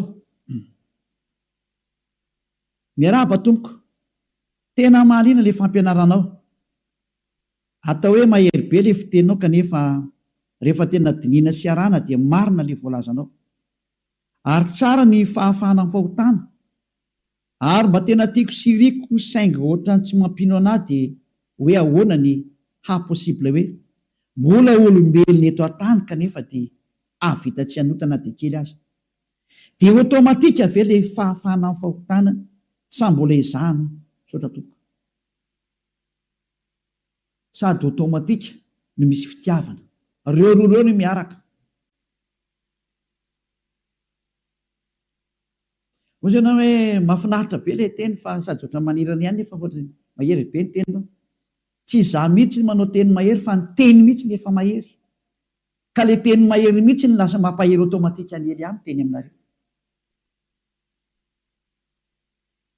zay aloha ny valiny voalohany ny faharoa hoe afaka automatika ve rehefa manatona ny eosoanao resy lahatra tamin'izao fampianarana izao ary miroso makany amin'ny batisa dia misotra anarana aloha ny amin'izao tsika miteny zao dia mandeha automatika ny fanafananao amin'ny fahotana fa kosa tiavo ilay mpamonjy ianao ny condition hidiranao lantilanitra masy dia mitiana azy ary rehefa mitiana azy ianao dia milatsaka aminao azy ny fanahy masina ilay taridalana anao amin'ny marina fa io fanahy masina io tena hiara-dalana aminao hatramin'ny farany fa tsy ely ahy ary io fanahy masina ny ehosoa io izay ny raha ny ehosoa tahaka io no miaraka amin'ny olona izay mino ny ehosoa ary rehefa tafaraka amin'ny olona izy ka natao batisa ny olona dia mampianatra amin'izay izy a mananatra amin'izay izy a mandehany aminao izy a ary tena miara-miaina aminao izy a zay le hoe izy a no miteny ao anatinareo sady miresaka aminareo mananatra anareo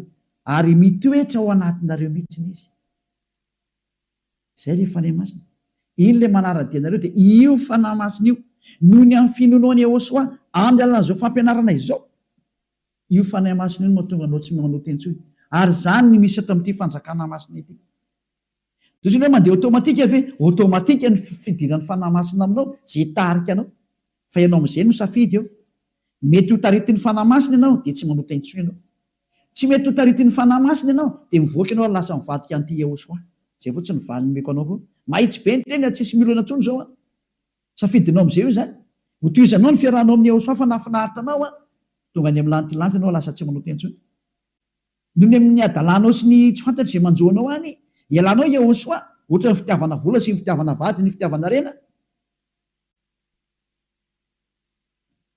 dia zay hoe misaraka ianao sy ehosoa dia mankany amin'ny elanao farany zay fotsiny dia vita tsy lavitra mihitsy ny ela resaka efa akaiky be zao ny valiteny ary ampitiavana be tadia fa ampitiavana ny tenako anao zao a fa tsy amikatezerana no tena ampitiavana be fa ny herin'ny teny no mampaheriny ely azy miteny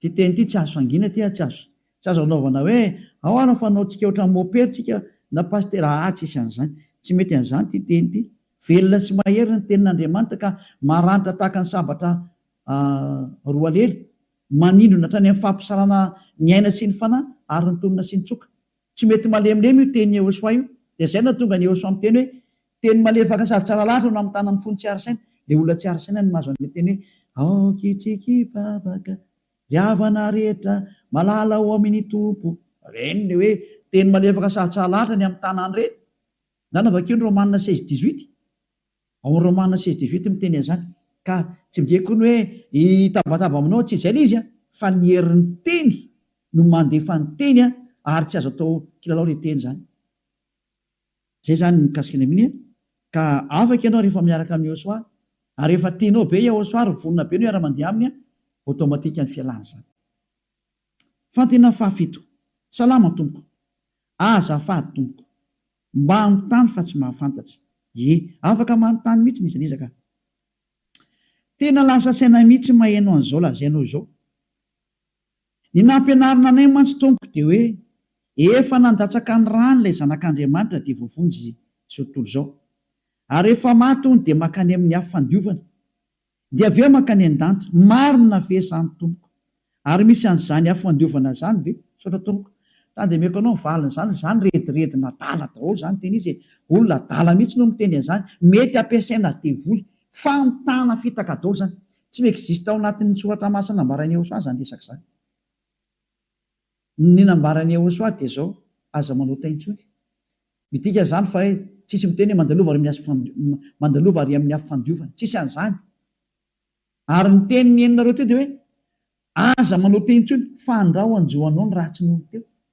ary mbola nomenanao ny teny hoe raha mini manota isika dia fiandrasana matahotra sy fatezerana mirehitra zay andaniny fahavana afo mirehitra avy any amin'ny dada iavanga eny emelanao ho any amin'ny afo be ianao dikan'izany ka mieritreretra daholo tsika ny teny izy andao averiko amin'izay ilay teny fa tsy maintsy nandingana kely moa satria zao tsy maintsy variana daholo ny tsirey avy tena tsy mahafantatra ao izy ary lasa saina mihitsy mahainao zao vazianao zao zay mantsy tonga dia nampianarina zao rehefa nandatsaka ny rano ilay zanak'Andriamanitra dia voavony zao tontolo zao voavony zao tontolo zao zay mino azy ary ilay inona dia Yahosoa fa tsy Jesoa tena manindry mafy mihitsy ny Elia ny inona dia Yahosoa fa tsy Jesoa nay Jesosy satria Jesosy nay Jesoa tsy nanafaka olona tamin'ny fahotana fampisoloko ahy mpanimba olona mpamono olona nakany amin'ny hera amiliara zay matin'iny zay tsy ekeny lanity lanitra ntsony zany zay no mahatonga ny iraka tonga tsy azo ekena intsony ny famonoana olona fa zay teo vonono zareo any asitraponao kosa moa zay fa zay maniry ny teo vonjena manatona ny Ehosoa amin'ny alalany Elia zao hitanareo zao dia voavony zao tontolo zao ary rehefa matony dia makany amin'ny afo fandiovana fa nomeko toe tsy miexiste zany fa ny mpanao ratsy rehetrarehetra dia tany dia makany amin'ny farimy rehetra afy sy ny solofara Apokalipsy 21:8 Apokalipsy 21:8 fa ny usasiny tsy mino tonga avaka itsika le zay teny zay ity ny lalana andehanan'ny mpanota ity Apokalipsy fa tsy misy an'izany afo fandiovana zany zatra tena osany hoe tena mafy loatra nge zany tena zao hoe rediredina dala tena adala kosa le olona ny tenin'Andriamanitra ve miteny hoe aza manota intsony ahoana ianao mbola metraka afo fandiovana ary firon'ny sainao zany fa tsy miexiste zany ny sasa mantsy mahita le teny hoe ampandalovina amin'ny afo ny asanao resaka asa no ampandalovina any fa tsy ny olona akoriny zany hoe zahana toetra zany ny asanao na mahatra na tsy mahatra zay asa nataon'ny olona akaiky amin'ny Ehosoa sedraina zay nataonao hoe tena vonina ny ady ve anao sa tsy vonina ny ady fa tsy hoe mandalo afo fandiovana ianao tena tsy izy mihitsy zany me any aloha satria dia tena misy olona mirediredy vatany amin'ny tsy izy mihitsy Apokalipsy 21:8 fa ny usasiny tsy mino ny vetaveta sy ny mpamon'olona ny mpijangajanga sy ny mpanao ody ratsy ny mpanao mpisampy ary ny mpandainga rehetra dia anany anjarany any amin'ny farimy rehetra afy sy ny solofara zay ny voalazan'ny tenin'Andriamanitra fa tsy misy hoe afo fandiovana ary ny tsindriny mihitsy ny fahafatesana faharoa mihitsy ny ary io mbola io zany miandry ny fanahinao io ny maty voalohany dia le vatanao io le andefasany ila feram-pary ianao dia nasana faty le vatanao iny fa ny fahafatesana faharoa kosany ilay fanahinao no mitsipy makany amin'ny farimy rehetra afy zay ny voalaza ao fa tsy misy idirany hoe afo fandiovana zany tsy misy an'izany io ary lazain'ny soatra masina koa nefa dia ity Korintianina voalohany toko fahaenina andin'ny fahasivy fa ny olona tsy masina olona tsy marina tsy mahazo miditra any amin'ny lanitra ny lanitra ka mieritreretra daholo tsika rehetrarehetra aza mety fitana ntsony Korintianina voalohany toko fahaenina andin'ny fahasivy moa tsy fantatrareo fa ny olona tsy marina tsy mba handova ny fanjakan'Andriamanitra aza mety ho fitana ianareo fa ny mpijangajanga sy ny mpanompisampy ny mpakavadin'olona ny sodomita ny mpangalatra ny mpierina ny mpimamy sy ny mpanao ratsy mpanaratsy ary ny mpanao ankeriny dia tsy mba handova ny fanjakan'Andriamanitra zany mazava io tenin'Andriamanitra io fa tsy afaka mandova ny fanjakan'Andriamanitra mihitsy ny mpanao ratsy ninonina mpanao ratsy ny mpanota ny dikan'izay tsy mahazo makany amin'ny lanitra ny lanitra zany ianao io zany tsy miexiste mihitsy ny afo fandiovana tsy miexiste zay zany ny valiteny menantsika rehetra rehetra fitaka be vavy zany. Larana fahavalo, misy miverin-dalana ve ao aminareo sa tsisy? Na de raha misy de inona ny antony? Misy miverin-dalana tamin'ny androny Yehosoa? Ngamba tsy niverin-dalana daholo ny jiosy tafaraka tamin'ny Yehosoa? 3 arivo nge niaraka taminy. 12 sisany tavelo. Niverin-dalana sa tsy niverina zany? Niverina. Ary tena amin'ny milia mihitsy no niverin-dalana. Tamin'ny andron'ny apôstôly nisy niverin-dalana ve? Nisy niverin-dalana. Anisan'izany Hyméneo, Alexandro ary Fileto. Verin-dalana ireo, nanohitra ny tenin'ny Yehosoa. Nanohitra ny Yehosoa daholo. Misy miverin-dalana ve ao aminareo amin'ny Yehosoa ao? Miara-dia amin'ny Elia. Misy miverin-dalana. Rehefa nanohitra ny Yehosoa tsy tia le hoe afaka amin'ny fahotana, fa te hilomano amin'izao fotoana izao indray izy, hiverina miadalana. Toy Andriamanitra hoe ny kisoa vavy efa misasa no miverina misy potaka indray, ary ny alika no miverina tamina lohany. Nohariny Yehosoa amin'ny alika sy ny kisoa reny, izy nanao an'izay, ary marina lisiko. Ianao kosa hoe efa afaka tamin'ny fahotana hiverina hiosina fahotana. Tovy amin'ny alika ianao, tovy amin'ny kisoa ianao. Tsy izany nanohatra anareo amin'izany, fa ny soatra masina no teny izany. Andala avakeo ny baibolinareo.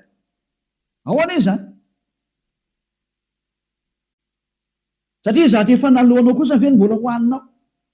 Inona zany mahasamihafa an'izany amin'ny alika tokoa? Kisoa efa avy ny sasana miverina misy potaka indray. Inona tokoa mahasamihafa anao amin'ny kisoa? Feny aza metitra amin'izany. Fa misy zany ka safidin'le olona ny te handeha amin'izay, dia nazy zay. Fa rehefa tsy safidinao ny handeha amin'izany, fa hitanao misy ny hatsarany Yehosoa. Amanariva nge ny olona mipetraka ato e. Mipetraka tsara atao amin'ny Yehosoa. Fa rehefa tsy tian'ny olona mankany amin'ny Yehosoa no miadalany teraka hiverina many amin'ny devoly izy, sitrapo zany. Tianao kontra amin'ny devoly indray, sitrapo zany. Dia lasa ny devoly izy. Mazava ngaman'izay. Larina fahasivindray. Miarahaba.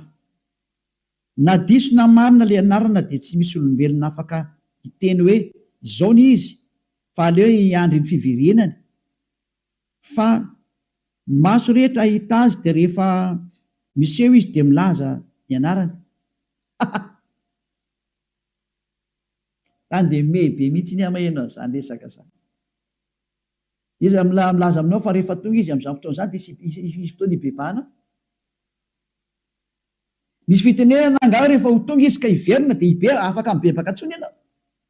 Fandringanana no entin'izany zanak'Andriamanitra izany rehefa tonga izy. Izay aloha dia meko anao izay. Tsy misy fafana mibebaka. Fa matoa tonga izany Elia zany dia tonga helolalana izany Yehosoa zany. Fa izany ny atao Elia, ary izay ny asan'ny Elia zay. Mamerina ny fon'ny olona amin'ny dada Iava, mialohan'ny ahatongavan'ilay fanapotehana farany. Tsy izy ilay napotika farany fa Yehosoa. Ka raha ho avy Yehosoa izay ambesanareo io, izay tsy fantatrareo ny anarany, dia ho avy anapotika anareo izy fa tsisy fibebana ao ataonareo izany intsony io. Koa aloha rehefa tonga izy dia ho hitany anarany sady tsy hiteny aminao. Ianao no izy mbo hitenenany. Izao raha miteny aminao Elia tsy miraharaha ianao. Tsika amin'izay ilay teny. Na diso na marina ilay larana dia tsy misy olombelona afaka hiteny hoe izao ny izy. Mbola diso zanjo dia mbola teny demony indray zanjo. Hoe na diso na marina ilay larana dia tsy misy olona afaka hiteny hoe izy. Vao avy nianatra ilay fampianarana antsika teo. Izao ny teny zanak'Andriamanitra hoe aza manota intsony. Ary izay miara-dia aminy dia tsisy manota intsony. Ary tsy misy olombelona hiteny teo amin'ity planeta tera teo ratsy ilay tsy manota intsony. Ny devoly ireriny tsy tia an'izany. Ary ty teny ity dia teny demony no teny izy. Olona ampiasainy demony, devoly no miteny sy demony zany. Devoly sy demony ray ihany. No miteny izany hoe na diso na marina ilay anarana dia tsy misy olombelona afaka hiteny hoe izao no izy na izao no izy.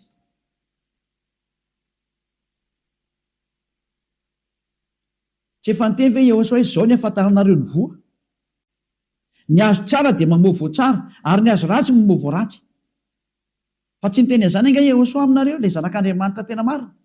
Any amin'ny voany no ahafantarana fa tena izy io na tsy izy io. Ary ina izany voany izany? Tsy mahay manota intsony. Izay foana ny teny io zanak'Andriamanitra hoe aza manota intsony. Ka rehefa tonga amin'izany toerana aza manota intsony izany ianao, tsy misy devoly mahay mipetraka amin'izany toerana izany. fa ny mipetraka amin'izany toerana zany dia io Andriamanitra tompony teny io hoe aza manota intsony, ka rehefa ny olona ny tonga amin'izany toerana hoe aza manota intsony zany a, Yahosoa zany resahana zany, ary Yahosoa zo maniraka ny Eliaza, fa mbola teny demony daholo tony resaka tony hoe rehefa tonga izy dia hitantsika ny ataony, iza milaza aminao fa raha tonga izy afaka mibebaka ntsony ianao. Fandringana sy fanampitena no ataony amin'izany fotoana izany, ary fanompazana ny olona ny afarimy rehetra hafa, fa tsy mbola ifampiresaka aminao sy anao tsy misy nina ataony aminao zany. Mbola fahatsoa-kevitra daholo zany rehetrarehetra zany. Noho izany ny teniny eny dia mahitsy tsara, ny azo ny voany no afantarana ny azo. Many eno tsy afaka etsika mihitsy ilay Matio a. Matio toko fahafiry andasy jevatsika kely. Matio a toko fahafiry.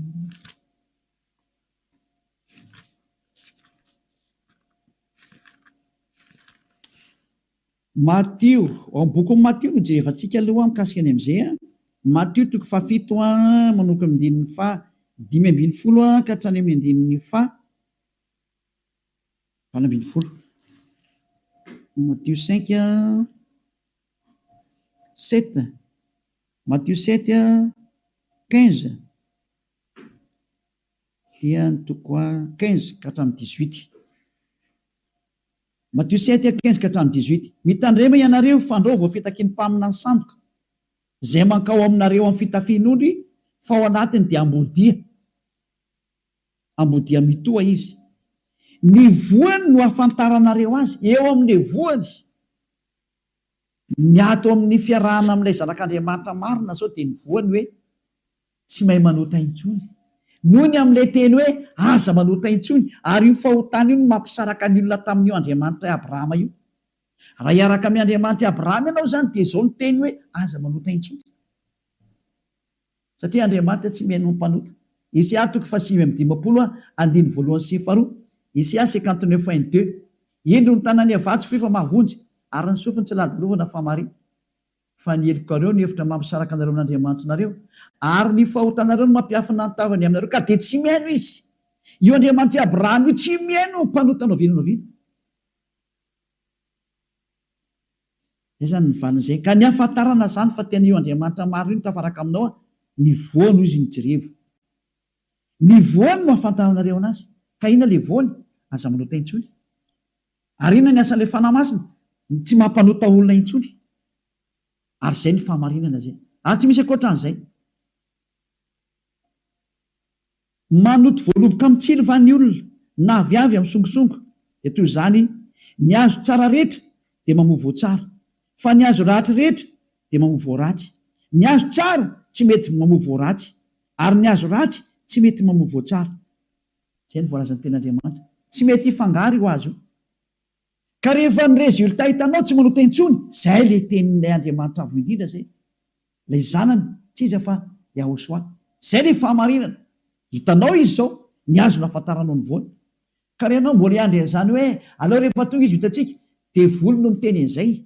Ny antony, raha tonga io Yahosoa amin'izany fotoana izany, io Andriamanitra marina io, andringana izy fa tsy haiko ny mbola misy fivebahana ho ataonao. Ny fivebahana ataonao dia Eliany manao an'izay.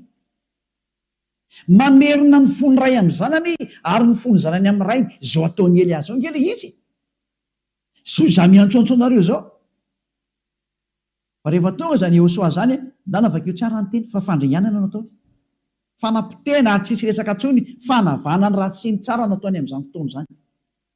Ary hitondra ny ratsy ho any amin'ny faharimy rehetra avy sy ny solofarany dia fandreo any. Hitondra ny tsara kosa izy ho any amin'ny lantilanta misy anazy. Zay ny programma an'izay.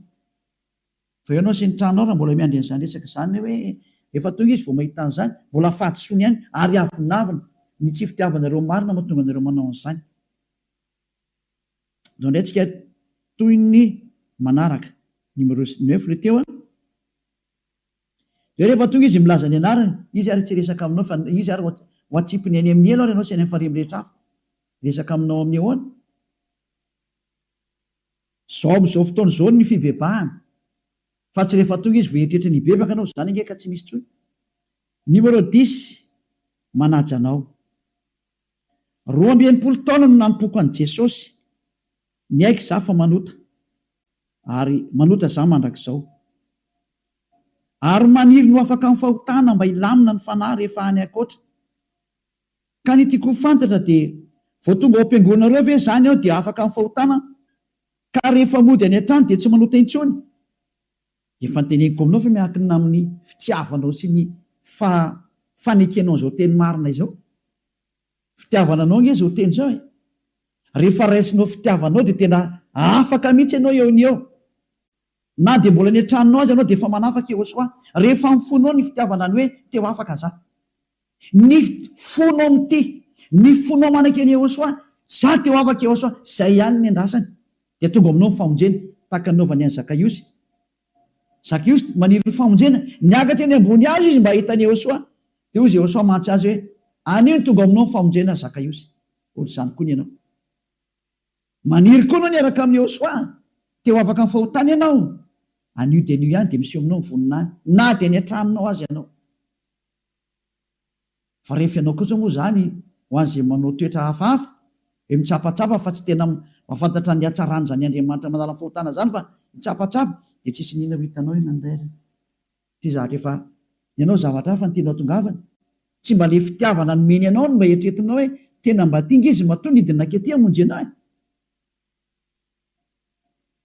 rehefa hafahafa ianao dia tsisy nina ho raisinao fa rehefa tena henonao zany tena zany ary minao fa tena marina zany ary teo vonjeny ianao rofon'izany re olona manderivony be dehibe reo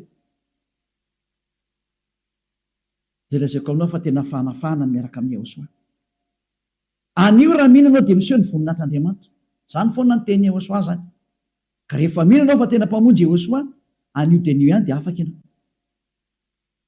tsy miandry makaty am-piangonan'ny Ehosoa akory ny arany fa tsy maintsy makaty kosany ianao satria raha vao tsy mandeha makaty ianao oriana izay fahatsarana azonao zay fa lasany amin'ny toeran-kava miongotra aminao daholo ny zavatra rehetrarehetra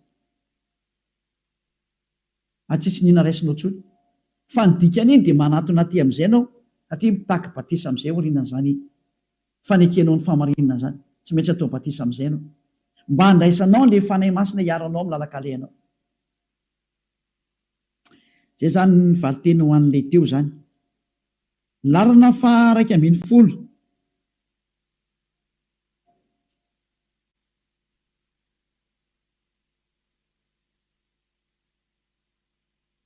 izao ihany le teo ny mahalasa saina mantsy le tarihan'ny voalohany zany ty ny mahalasa saina mantsy na manao ratsy na manao ratsy ahy aza ny olona iray dia le teny hoe tiava ny fahavalonareo ary mivavao an'izay manao ratsy zany hoe tsy tokony ho tehitra amin'izay nanao ratsy ve fa lasa mamono azy zay aloha mbola tsy nanao an'izany hoe namono ny fahavalona izany tsy nanao an'izany tsisy an'izany mihitsy ny ato so mantsy ianao hoe ohatrany efa ndasikely zany hoe tsy tokony ho tehitra amin'izay nanao ratsy ve fa lasa mamono azy raha vao manao ratsy any Ehosoa kosa aloha tsy hiditra amin'izany resaka raza moa zany kosiny zay hiaro ny voninahitry ny Andriamanitra ny hoe karaha zany ny ambanimbaniana sy atao tsinitsina dia tsisy miavana amin'izany kosiny aloha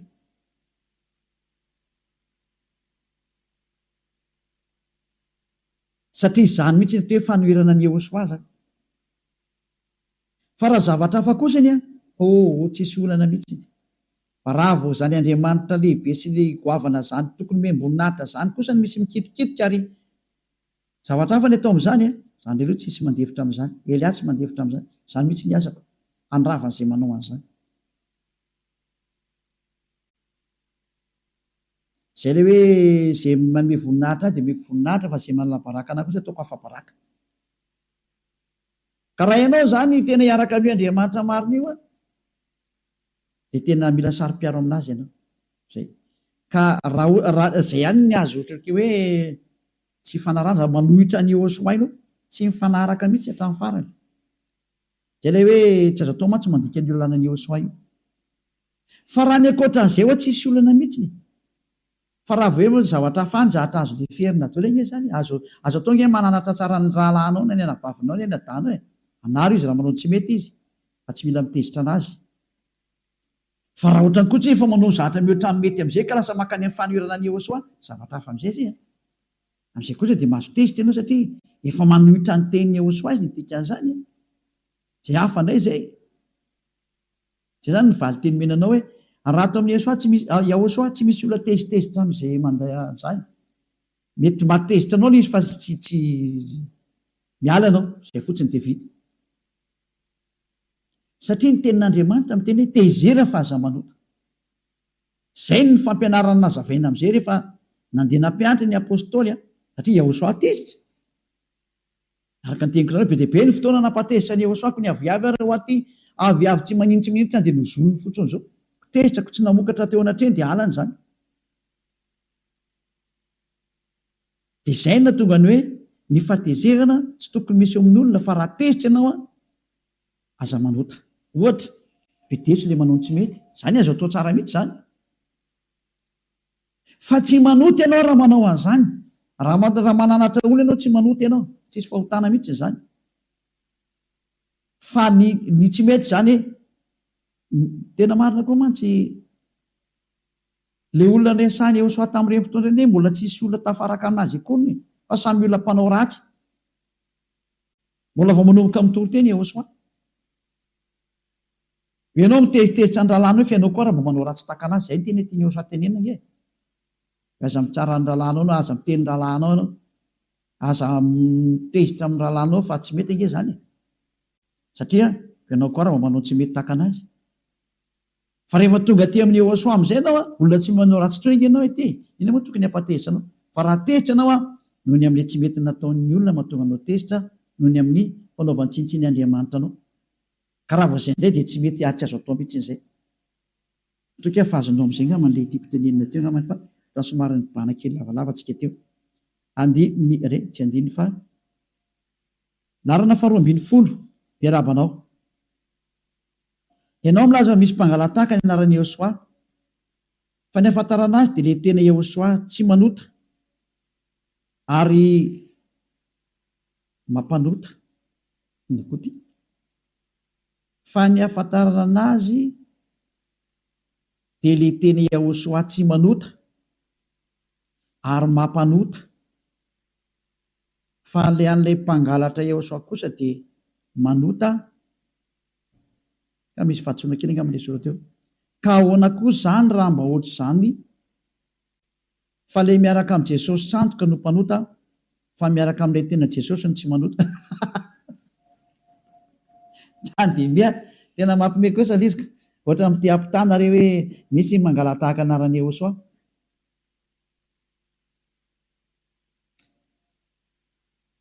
na ny anarana azy hoe indray Jehosoa dia indray Jesosy efa tsy mety mihitsy izy zany Jesosy zany efa tsisy tsy mahafantatra an'izany zao tontolo zao tany Amerika zay teo mbola tsy mafy noho ny Amerikanina nareo mifanoirana an'io famarinana io raha eto Madagasikara tsy fa ny Amerikanina ny tena loza mihitsy ny ataony amin'ny resaka Jesosy io fa tsy te halala sy te hafantatra ary tena miady aminao izy ny farany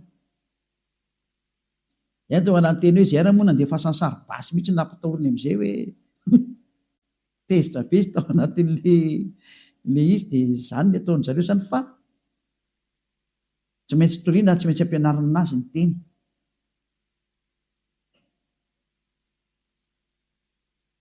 dia zareo tena manizigizina mihitsy ny fa Jesosy dia tsy maintsy ny azy Jesosy na mpanota io na tsy mpanota io zay miaraka aminy dia izy tsy tia lala Jesosy foana ny azy na mandefa toko sy andininy aminy io ianao dia sady tsy mihaino izy tsy mijery Jesosy fotsiny ny azy dia zay any hatramin'ny farany le Jaona 3:16 mihitsy no miheno hoe toy izao nitiavan'Andriamanitra ny zanaka zao toy izao nomeny zanalahy tokana mba tsy hovezy mino azy tena iny kopikole izy rehetrarehetra mihitsy zany hoe miafina ao anatin'ny teny izy rehetra dia mahazo manota izy zany fa eo fotsiny ilay zanak'Andriamanitra efa ny solovaika an'ilay fahotana dia mahazo manota izy fa tsy problema intsony zany nampianaran'i Jesosy anazy ka raha miteny hoe misy Jesosy tsara sy Jesosy ratsy rehefa Jesosy dia samy vandana daholo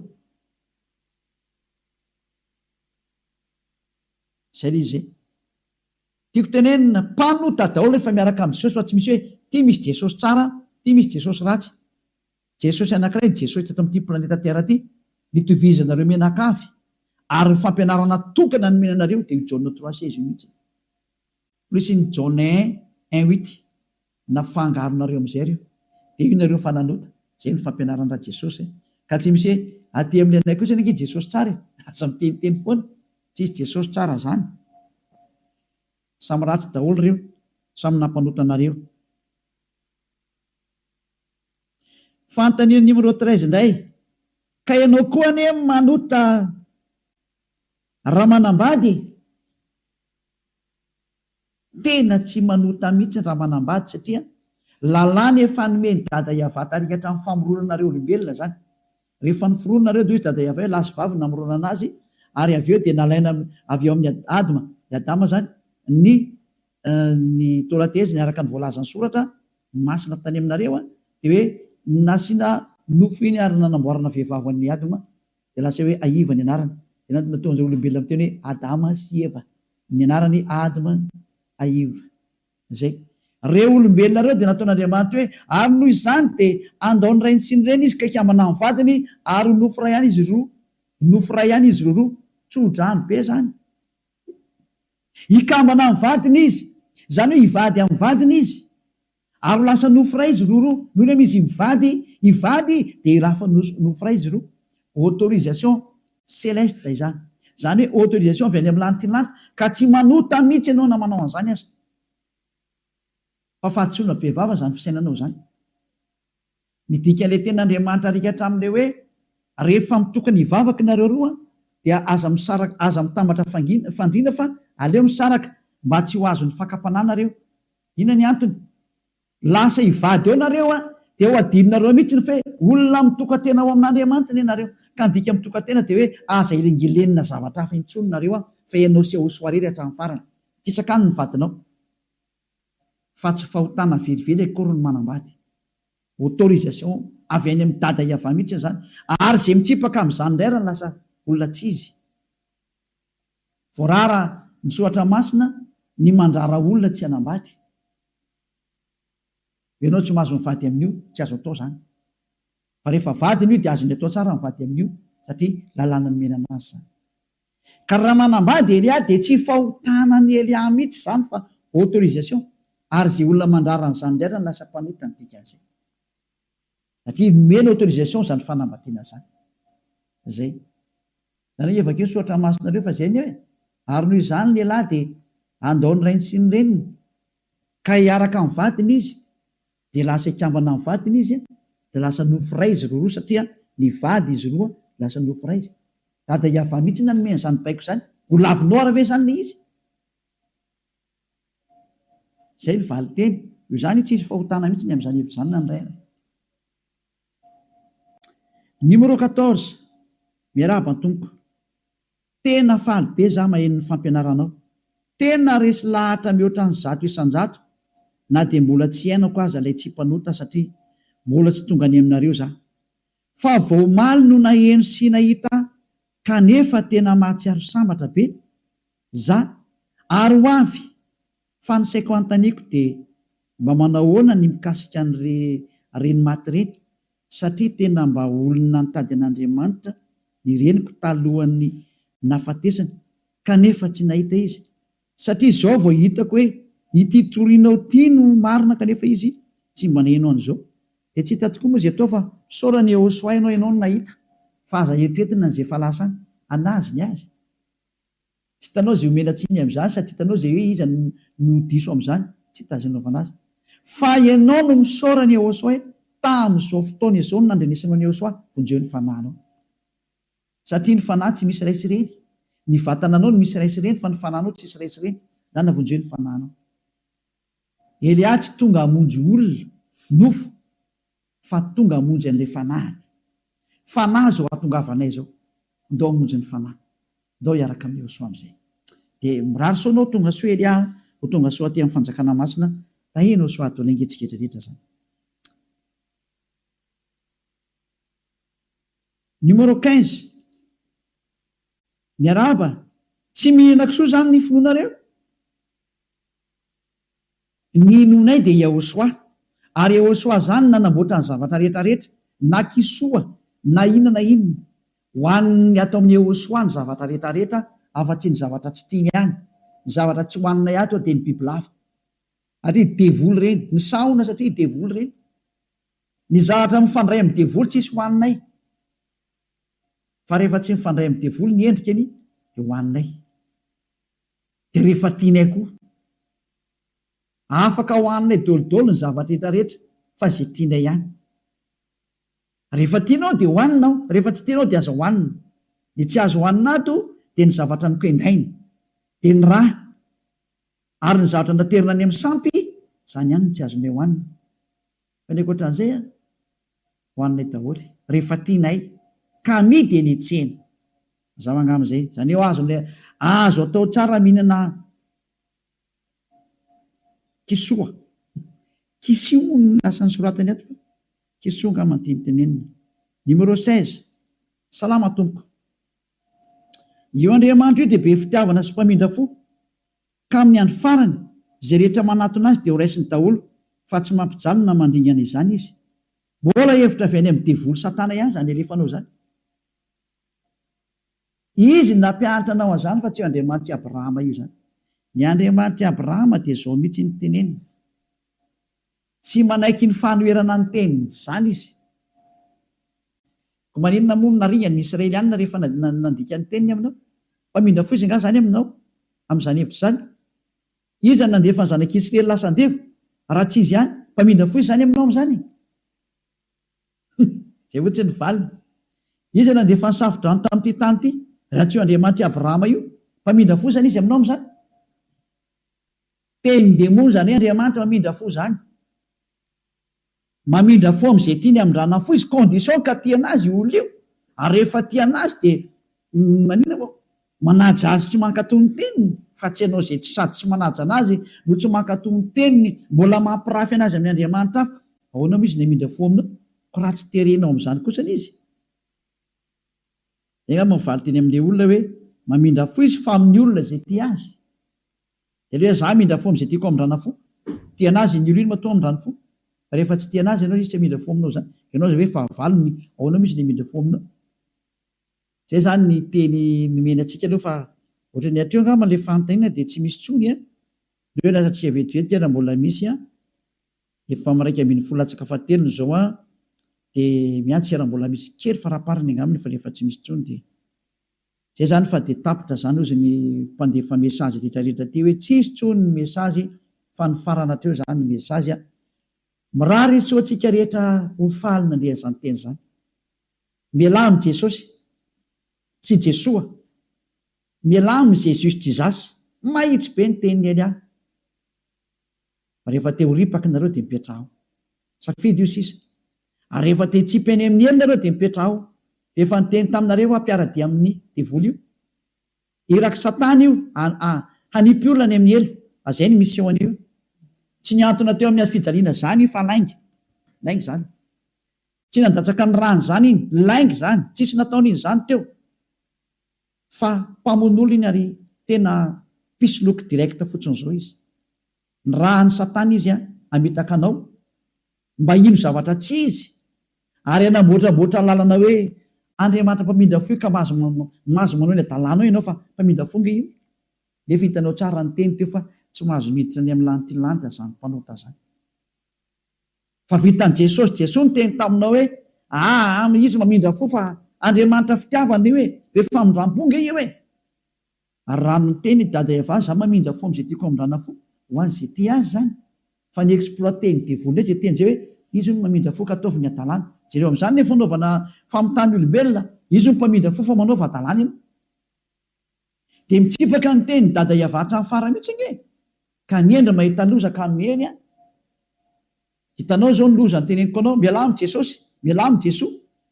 Hitanao tsara izy zay, mazava be ny fanazavana teto, afaka nandefa mesazy zao tontolo zao. Samy mieritreritra zay tonga saina manapa-hevitra manaraha ny Elia amin'izay, manatona ny Elia amin'izay. Tonga ny andro hiantsoana farany ana rehetrarehetra. Tena tsy diky mihitsy hoe hiantsoana farany ana rehetrarehetra. Dia mbola mihitsy ny fotoana miazakazala reo. Tonga ny fanampiten'ny Andriamanitra tsy izy tonga ny famerenana ny voninahitra ny dadanay Yahava. Tonga ny famerenana ny voninahitra inaran'i Yehosoa, ilay zokinay malalanay, ilay maty teo amin'ny fijaliana noho ny aminareo olombelona mba hamonjy anareo. Tonga ny famerenana nyzany rehetrarehetra zany ankehitriny. Elia nanao anazy. Zany mahatonga ny Elia miantsoantso anareo hoe dieny mbola tsy mipokany aminao ny atezerany avo indrindra, maiza manapa-kevitra teny zao. Fa tsy maintsy ho tanteraka amin'ity taninareo ty teny ty hoe ho atao miavaka ny manompo an'Andriamanitra marina, Yahava zay dia Yehosoa, sy ny tsy manompo azy. Tsy maintsy ho aseho zay, tsy maintsy iseho zay. Voninahitra ho an-dadamala Yahava, saotra betsaka azytsika ny amin'izay teny mena zay, ary ny fandriany Elia dia tonga saina daholo rehetra rehetra hitodika ho any amin'ilay mpamorona anareo, ilay tianareo, Yehosoa no anarany. Ary vavakitsika. Saotra betsaka dadamala Yahava. Taio zany teny zany. Fa tena tena hitondra soa sy fahasoavana amin'izay rehetra miaina.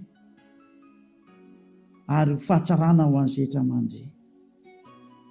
Fanavotana ny olona ny anton'izao fampianarana izao, ary fiantsoana ny olona hitodika sy hiverina ho any aminao. Valio antso ny tsirairay avy. Valio teny ny tsirairay avy dadamala Yahava. Mamalia vavaka ianao. Voninahitra anao mandrakizay. Arovy ny teny izay nomeko satria avy any aminao ry. Arovy ny teny izay rehetra nambarako satria nomenao reny ho hanavotana ny olona hiverenao any aminao. Sokafy hatrany ny varavarana mba hidirana izay mbola afaka miditra dada malalo Yahava. Vonjeo izay rehetra fatady ho faty, mba ho tonga soa aminao Yehosoa. Voninahitra anao mandrakizay. Amin'ny anaranao Yehosoa anaovana ny vavaka sy ny teny rehetra. Halleluia. Amen. Dia miraha sotrira samy teny Yehosoa ho amin'ny fitohizan'ny fiarahantsika manaraka indray. Vedra matomboka.